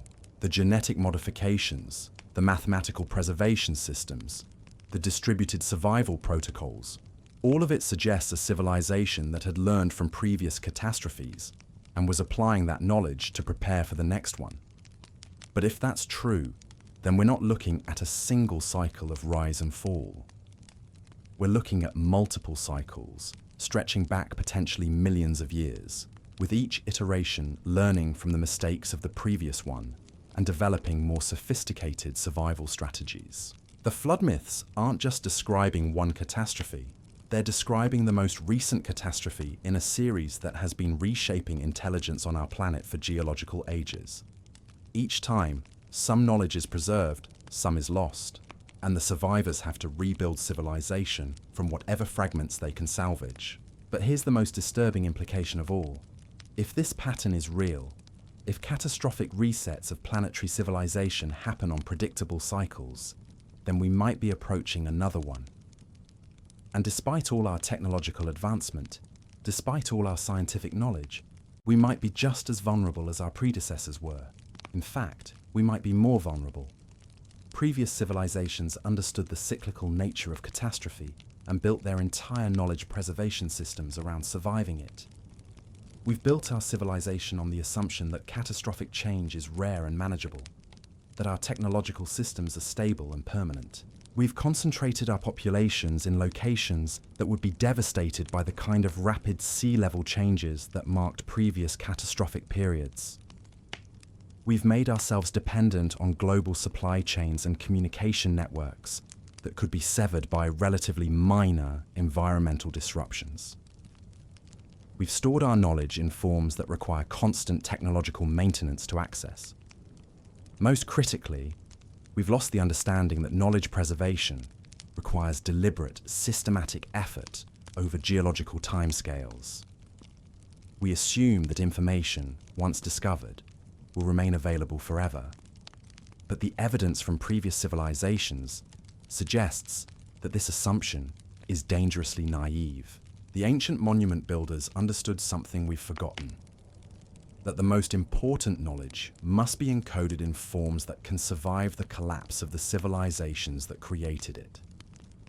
They built their crucial information into stone structures aligned with astronomical events that would remain accurate for thousands of years. They encoded mathematical relationships in architectural proportions that would be recognizable to any future civilization sophisticated enough to measure them precisely. But they also understood that physical monuments, however durable, might not be enough. They embedded essential information in genetic modifications that would be carried forward in human populations even if all other records were destroyed. They created mythological narratives that would preserve crucial warnings and instructions through oral tradition, even if written languages disappeared entirely. This multi-layered approach to knowledge preservation represents a level of long-term thinking that our current civilization has completely abandoned. We're optimizing for short-term efficiency and rapid technological development, but we're not preparing for the possibility that our entire technological infrastructure could be swept away by forces beyond our control. The genetic evidence suggests that we still carry some of the modifications made by previous civilizations. The enhanced cognitive abilities that allow humans to develop complex mathematics and technology, the physical resilience that allows us to survive in diverse environmental conditions, even the social instincts that drive us to preserve knowledge and culture across generations. We might literally be the genetically modified descendants of flood survivors, carrying biological programming designed to help us rebuild civilization after catastrophic collapse. Our drive to understand the universe, to build monuments that will outlast our individual lives, to preserve knowledge for future generations. All of this might be encoded in modifications made by minds that understood the cyclical nature of catastrophe better than we do, but those modifications are fading. Each generation that passes in a stable technological environment reduces the expression of genes designed to help us survive in catastrophic conditions. We're losing the biological programming that helped our ancestors survive previous resets, just as we're losing the cultural knowledge that taught them how to prepare for future ones. The investigation has brought us to a crossroads that previous civilizations have faced before. We can continue on our current path, assuming that our technological advantages make us immune to the forces that destroyed our predecessors. Or we can start taking seriously the possibility that catastrophic change is not just possible, but inevitable, and begin implementing the kind of comprehensive survival strategies that might allow our knowledge and culture to survive whatever comes next. The choice we make will determine whether future archaeologists puzzle over our ruins the way we puzzle over the mysteries left by previous civilizations, or whether they'll find clear instructions and preserved knowledge that will help them avoid making the same mistakes we made. The flood survivors left us a message encoded in mathematics, genetics, and mythology. They're telling us that intelligence is precious and fragile, that technological advancement inevitably leads to vulnerability, and that the only way to ensure continuity across catastrophic change is to plan systematically for survival over geological timescales. The question is whether we're wise enough to heed their warnings while there's still time to implement their strategies. Because if the cyclical pattern is real, if catastrophic resets happen on predictable schedules, then we might be running out of time to prepare for the next one. The water is rising again, carried by forces that operate on timescales larger than human civilizations, but smaller than planetary evolution. The question is whether we'll be ready when it arrives, or whether we'll become just another layer of mysterious artifacts for the next iteration of intelligence to discover and wonder about. The flood isn't coming. It's already here, building slowly toward the moment when everything we've built will be tested against forces that have reset planetary civilization before and will do it again. The only question is whether this time will be different, or whether the cycle will continue as it has for millions of years, erasing each attempt at lasting achievement and forcing intelligence to start over from whatever fragments can be preserved. The answer depends on choices we make right now, while we still have time to learn from the warnings left by those who came before us. But time is running out, and the patterns are already in motion. The question is whether we'll recognize them before it's too late to change our trajectory. The convergence of evidence from across the globe is painting a picture so disturbing that most researchers refuse to acknowledge what they're seeing. Because when you map the locations of these anomalous discoveries, when you plot the dates of catastrophic geological events, when you trace the migration patterns revealed by genetic analysis, a pattern emerges that challenges not just our understanding of history, but our assumptions about the stability of reality itself. We're not just looking at random ancient mysteries scattered across time and space. We're looking at the systematic erasure of multiple technological civilizations, each one reaching heights of sophistication before being reset by forces that operate according to cycles we're only now beginning to understand. The timing is what makes it impossible to ignore. Every 12,000 years, like clockwork, something happens that fundamentally reshapes life on this planet. The geological record shows it. The astronomical data confirms it. The genetic evidence supports it. And now, the archaeological discoveries are filling in the details of what those resets actually look like from the perspective of the civilizations experiencing them. 12,000 years ago, the Younger Dryas impact triggered massive flooding that erased coastal civilizations around the world. 24,000 years ago, a similar pattern of cosmic debris and climate catastrophe shows up in ice core data and sediment layers. 36,000 years ago, another reset. The cycle goes back as far as we can trace it, each iteration leaving behind the same signature: sudden climate change, massive extinction events, and the mysterious appearance of new knowledge systems in the cultures that emerge afterward. But here's what should make your blood run cold. We're not just approaching the 12,000-year mark since the last reset. We're approaching it while our solar system is moving through the same region of space that triggered the previous catastrophes. The cosmic debris field that may have caused the Younger Dryas impacts is still there, and we're heading directly into it. NASA has been quietly tracking near-Earth objects with increasing urgency over the past decade, not because they're worried about a single large asteroid, but because they're detecting swarms of smaller objects that follow orbital patterns consistent with periodic bombardment cycles. The same patterns that show up in the geological record at 12,000-year intervals. The ancient astronomers who built Göbekli Tepe and aligned it with stellar positions weren't just creating monuments. They were building an early warning system, a way to track our solar system's movement through dangerous regions of space. And according to their calculations, we entered the danger zone several decades ago. The signs are already appearing. Increasing meteor activity, more frequent cosmic ray bursts, unusual climate fluctuations that don't match standard models of global warming. These aren't random events.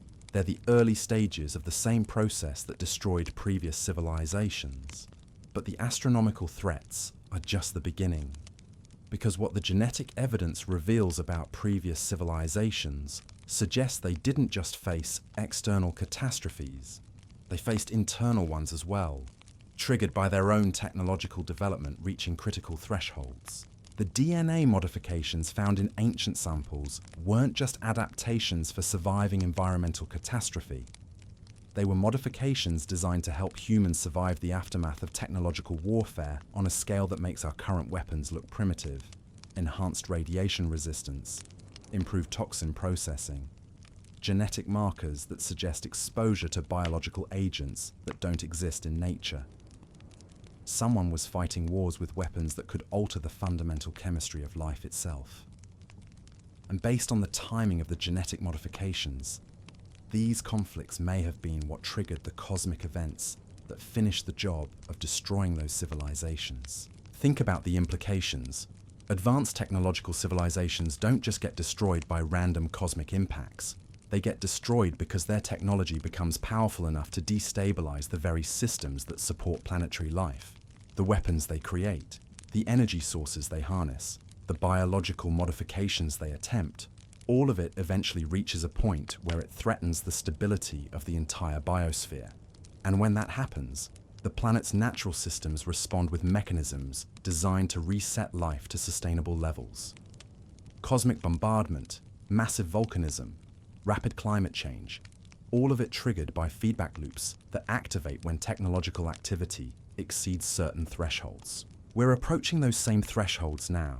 Our nuclear arsenals, our genetic engineering capabilities, our artificial intelligence systems, our planetary scale industrial processes, all of it is reaching levels of sophistication and power that previous civilizations achieved just before their destruction. The difference is that we don't understand the warning signs the way they did. They built their knowledge preservation systems because they recognized that technological advancement inevitably leads to catastrophic vulnerability. They prepared for destruction because they understood it was the natural outcome of reaching our level of development. We're making the same technological choices, following the same developmental paths, creating the same types of weapons and tools that led to the destruction of our predecessors. But we're doing it without their understanding of the consequences, without their preparation for survival, without their knowledge of how to preserve essential information through catastrophic collapse. The genetic modifications they made to help their descendants survive what was coming are still active in human populations, but they're fading. Each generation that grows up in a stable technological environment loses more of the biological programming designed to function in post-catastrophic conditions. We're literally forgetting how to survive the kind of reset that destroyed previous civilizations, just as we're creating the conditions that make such a reset inevitable. But there's still time to change course if we're willing to accept what the evidence is telling us. The knowledge preservation systems left by previous civilizations aren't just archaeological curiosities. They're instruction manuals for surviving the transition from technological complexity to sustainable simplicity. The mathematical relationships encoded in ancient monuments, the genetic modifications still present in human DNA, the mythological narratives preserved in cultures around the world. All of it contains information about how to maintain essential knowledge and capabilities through civilizational collapse. The survivors of previous resets understood something we've forgotten: that technological civilization is not a permanent achievement, but a temporary phase in a larger cycle. The goal isn't to prevent the cycle from continuing, because the forces that drive it are too large and too fundamental to human development to be stopped. The goal is to ensure that each iteration preserves more knowledge and makes fewer mistakes than the previous one. This perspective transforms everything about how we should be approaching our current challenges. Instead of trying to make our technological systems permanent and invulnerable, we should be designing them to fail gracefully while preserving essential capabilities. Instead of concentrating our knowledge in forms that require complex infrastructure to access, we should be distributing it in ways that can survive the collapse of that infrastructure. Most importantly, instead of assuming that catastrophic change is something that happens to other civilizations at other times, we should be preparing for it as an inevitable part of our own developmental trajectory. The flood myths aren't just ancient history, they're previews of our own future, warnings from survivors who went through exactly what we're about to experience. They're telling us that the destruction is survivable if you prepare for it correctly, but that preparation requires accepting the reality of the cycle rather than trying to escape from it. The water isn't just rising metaphorically, it's rising literally. As ice sheets destabilize and ocean currents shift in response to the same astronomical forces that triggered previous catastrophes. But the physical flooding is just the visible symptom of deeper changes that are already underway. The electromagnetic environment of our planet is shifting as we move through regions of space with different cosmic ray densities. The biological systems that support complex life are being stressed by industrial processes that mirror the environmental damage that preceded previous collapses. The social and political structures that maintain technological civilization are showing the same patterns of instability that appear in the historical record just before major resets. All of it is happening on schedule, following timelines that were predicted by astronomical observations made thousands of years ago. The ancient astronomers who created these prediction systems understood the cyclical nature of catastrophe better than our modern scientists do, because they had experienced multiple iterations of the cycle and learned to recognize the patterns. But they also understood that each cycle offered opportunities for advancement if the survivors were prepared to learn from the mistakes of the previous iteration. The genetic modifications they made, the knowledge preservation systems they built, the cultural narratives they created, all of it was designed to give their descendants advantages that previous civilizations hadn't possessed. We are those descendants. We carry their genetic modifications. We've rediscovered their preserved knowledge. And we're living through the activation of the warning systems they built to alert us when the dangerous period was approaching. The question is whether we'll use these advantages to break the cycle of destruction and rebuild, or whether we'll repeat the same patterns that led to the erasure of our predecessors. The choice isn't whether to prevent catastrophic change, because the forces driving it are already in motion and have been for decades. The choice is whether to prepare for it intelligently, using the knowledge left by previous survivors, or to stumble into it blindly and hope for the best. The evidence suggests that hope alone isn't enough. Previous civilizations had hope too, along with technological capabilities that in some ways exceeded our own. They still failed to prevent their own destruction, though they succeeded in preserving enough knowledge for their descendants to eventually rediscover what had been lost. We have the opportunity to do better, but only if we're willing to accept the reality of what we're facing and start implementing the survival strategies that worked for previous iterations. The time for academic debate about whether these patterns are real is ending. The time for practical preparation for what's coming next has begun. The flood is building again, carried by forces that operate on scales larger than human politics, but smaller than geological time. Whether we survive it with our knowledge and culture intact depends on decisions we make in the next few years, while we still have the technological capability to implement large-scale preservation systems. The survivors of previous resets left us the tools we need, encoded in mathematics, genetics, and mythology that has survived thousands of years of cultural transmission. They're still trying to teach us how to navigate the transition from technological complexity to sustainable survival. The question is whether we're finally ready to listen to what they've been trying to tell us, or whether we'll become just another mystery for the next iteration to puzzle over while they make the same mistakes we're making now. The cycle continues, but each iteration has the potential to break free from the patterns that destroyed their predecessors. We might be the first to achieve that breakthrough if we can overcome our assumption that we're fundamentally different from everyone who came before us. Because we're not different, we're part of the same cycle, following the same developmental trajectory, approaching the same critical thresholds that have destroyed technological civilizations multiple times throughout planetary history.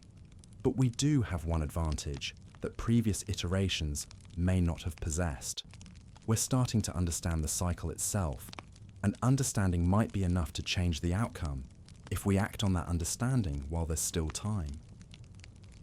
The water is rising. The question is, are we ready to swim? The answer might be staring us in the face from the depths of our own oceans. Because while we've been looking up at the stars for threats, the most compelling evidence of what's coming might be sitting on the ocean floor, waiting for us to develop the courage to examine it honestly. And what marine archaeologists are finding down there isn't just changing our understanding of the past.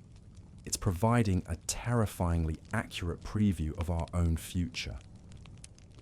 Picture this. You're in a research submersible, descending through crushing darkness toward coordinates that officially don't exist. The pressure gauges are climbing past safe operating limits. Your lights cut through water that hasn't seen sunlight in 12,000 years. And then, emerging from the abyss like a fever dream, you see them. Structures that shouldn't be there. Cities that couldn't have been built by the people we think inhabited this planet when these areas were above water. Engineering that makes our most advanced construction projects look like amateur hour. But here's what makes your hands shake as you adjust the cameras. These aren't ruins that slowly sank as sea levels rose. These are settlements that were flash frozen in time, buried so quickly under marine sediment that everything is still exactly where it was the day the waters came. We're talking about dinner plates still on tables, tools still in workshops, bodies still in beds. Entire civilizations caught mid-conversation by something that moved too fast for escape, too vast for comprehension, too complete for survival. The sediment layers tell a story that makes geologists uncomfortable. These sites weren't gradually submerged over centuries. They were buried under hundreds of feet of debris in a matter of days.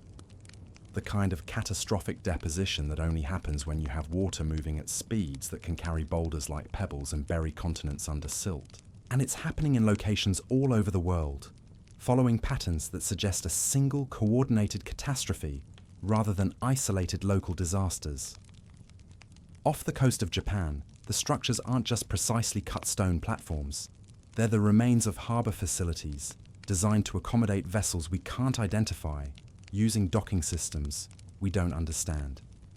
The engineering specifications suggest ships that were larger and more sophisticated than anything in our historical record. In the Mediterranean, the submerged ruins include what appear to be industrial complexes with metallurgical facilities that could process alloys we're only now learning to create. The furnace designs suggest they were working with temperatures and techniques that require knowledge of materials. Science we didn't think existed until the modern era. Near the Caribbean, sonar mapping has revealed urban layouts that cover areas larger than modern Manhattan, arranged according to principles of city planning that seem to optimize for factors we don't recognize. Traffic flow patterns that don't match any known transportation methods. Residential districts designed around technologies that leave no obvious traces. But perhaps the most disturbing discoveries are coming from the deepest sites, the ones that were above water only during the most extreme low sea level periods of the Ice Age, because what we're finding there suggests that someone was actively preparing for exactly the kind of catastrophic flooding that eventually destroyed them. These aren't just cities that happened to be in the wrong place when the waters rose. These are facilities that were specifically designed to function during catastrophic events. Underground bunkers connected by tunnel systems that could maintain populations for years without surface access. Massive storage complexes filled with preserved materials we're still trying to identify. Communication networks that could operate independently of any centralized infrastructure. Someone saw this coming. They had advance warning of the catastrophic events that would reshape the planet. They spent enormous resources preparing for survival.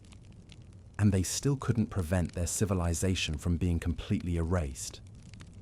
The technical specifications of these survival facilities are what should keep you awake at night, because they're not just advanced for their supposed time period, they're advanced for our time period. We couldn't build equivalent systems today with our current technology and resources. The underwater bunkers include atmospheric processing systems that could maintain breathable air for decades without external power sources. Water purification facilities that could clean and recycle any liquid to potable standards. Food production systems that could sustain large populations using methods we don't recognize, but that leave behind chemical signatures suggesting incredible efficiency.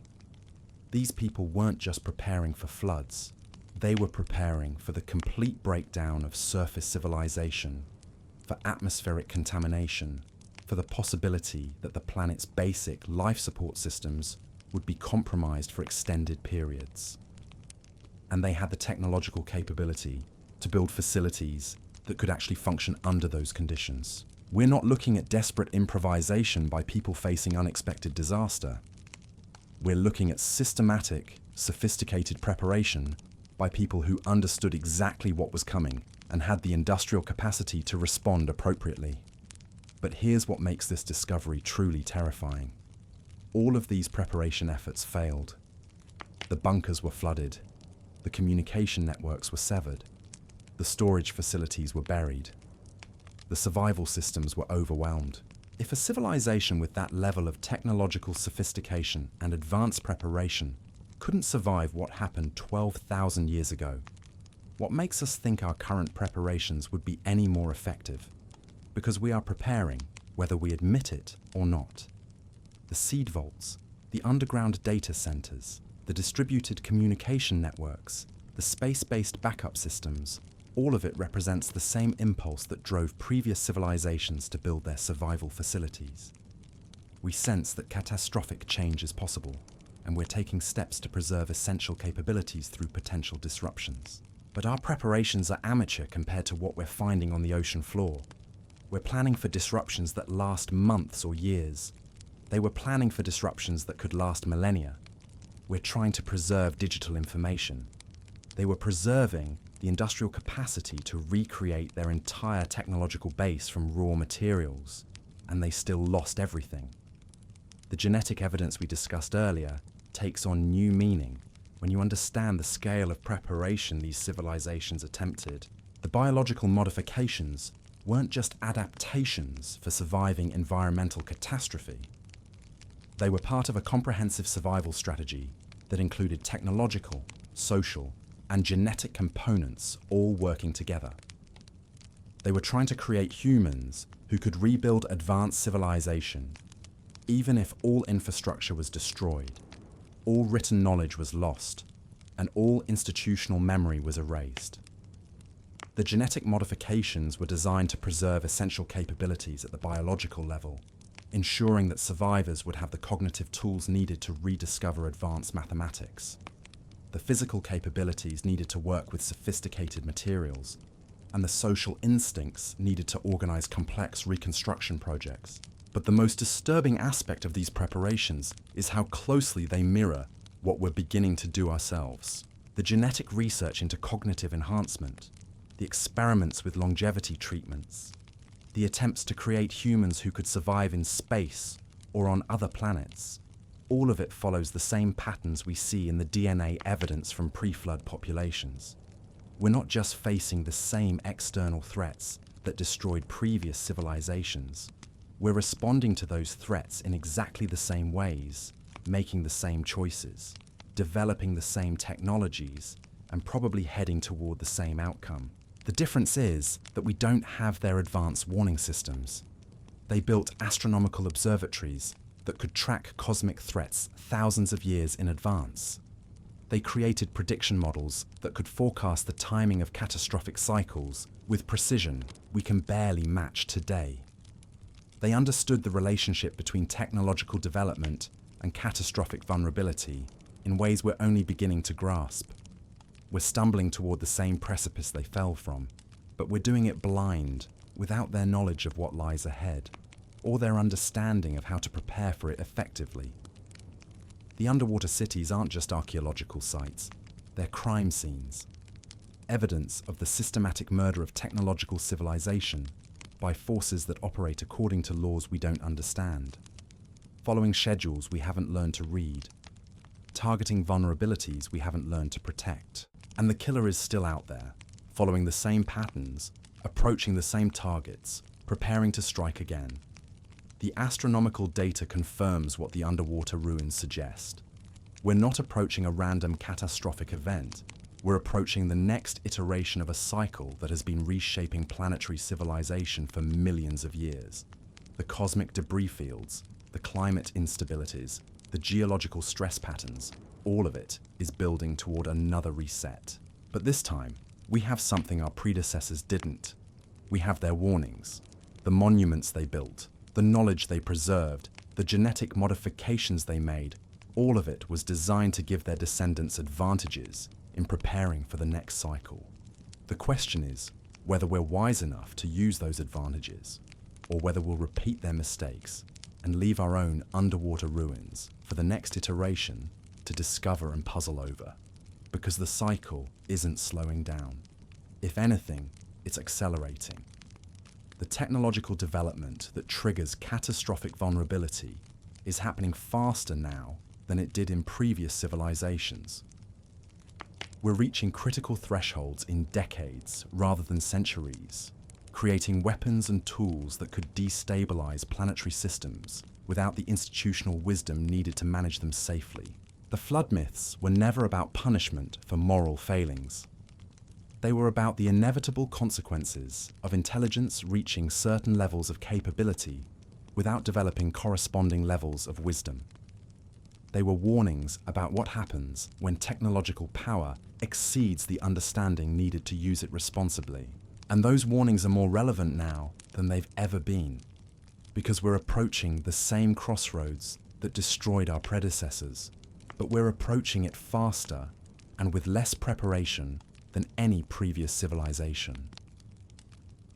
The water isn't just rising, it's accelerating, and the choices we make in the next few years will determine whether we join the civilizations sleeping on the ocean floor, or whether we become the first to break free from the cycle that has been resetting planetary intelligence for geological ages. The evidence is overwhelming, the patterns are undeniable, the timeline is accelerating. The question isn't whether catastrophic change is coming. The question is whether we'll be ready when it arrives, or whether future marine archaeologists will puzzle over our submerged cities the same way we puzzle over the ruins left by those who came before us. The flood that destroyed previous civilizations wasn't the end of their story. It was the transition between chapters in a larger narrative that we're still living through. And the next chapter is being written right now by choices we make while we still have the power to influence the outcome. The survivors of previous resets left us everything we need to break the cycle. Mathematical knowledge encoded in monuments that will outlast any conceivable catastrophe. Genetic modifications that enhance our capacity for survival and reconstruction. Cultural narratives that preserve essential warnings and instructions across thousands of years of transmission. But they also left us something else. The understanding that breaking the cycle requires more than just individual survival. It requires the preservation of knowledge, the maintenance of genetic diversity, and the creation of cultural systems that can function independently of technological infrastructure. Most importantly, it requires accepting that technological civilization, as we understand it, is not a permanent achievement, but a temporary phase in a larger process, a phase that inevitably leads to catastrophic vulnerability unless it's managed with wisdom that previous civilizations failed to develop. We have the opportunity to be different. We have access to their warnings, their knowledge, and their survival strategies. We understand the cycle in ways they never did during their peak periods. We have the capability to prepare more effectively than any previous civilization. But we also have less time. The forces that destroyed them are building faster now, driven by technological acceleration that compounds the traditional astronomical and geological triggers. We're racing toward the same precipice, but we're doing it at speeds that make course correction increasingly difficult. The choice is ours, but the window for making it is closing. The flood survivors left us a message written in mathematics, genetics, and mythology. Intelligence is precious, civilization is fragile, and the only way to ensure continuity across catastrophic change is to prepare systematically for survival on geological timescales. They're still trying to save us through knowledge preserved across thousands of years of cultural transmission. The question is whether we're finally ready to listen to what they've been trying to tell us before the waters rise again and sweep away everything we think we've built to last. The investigation ends where it began, with a choice between comfortable assumptions and uncomfortable truths, between believing we're different from everyone who came before and accepting that we're part of the same cycle that has been reshaping intelligence on this planet for millions of years. The flood was real. It erased civilizations more advanced than our own. And it's building toward us again, carried by forces that operate according to laws we're only beginning to understand.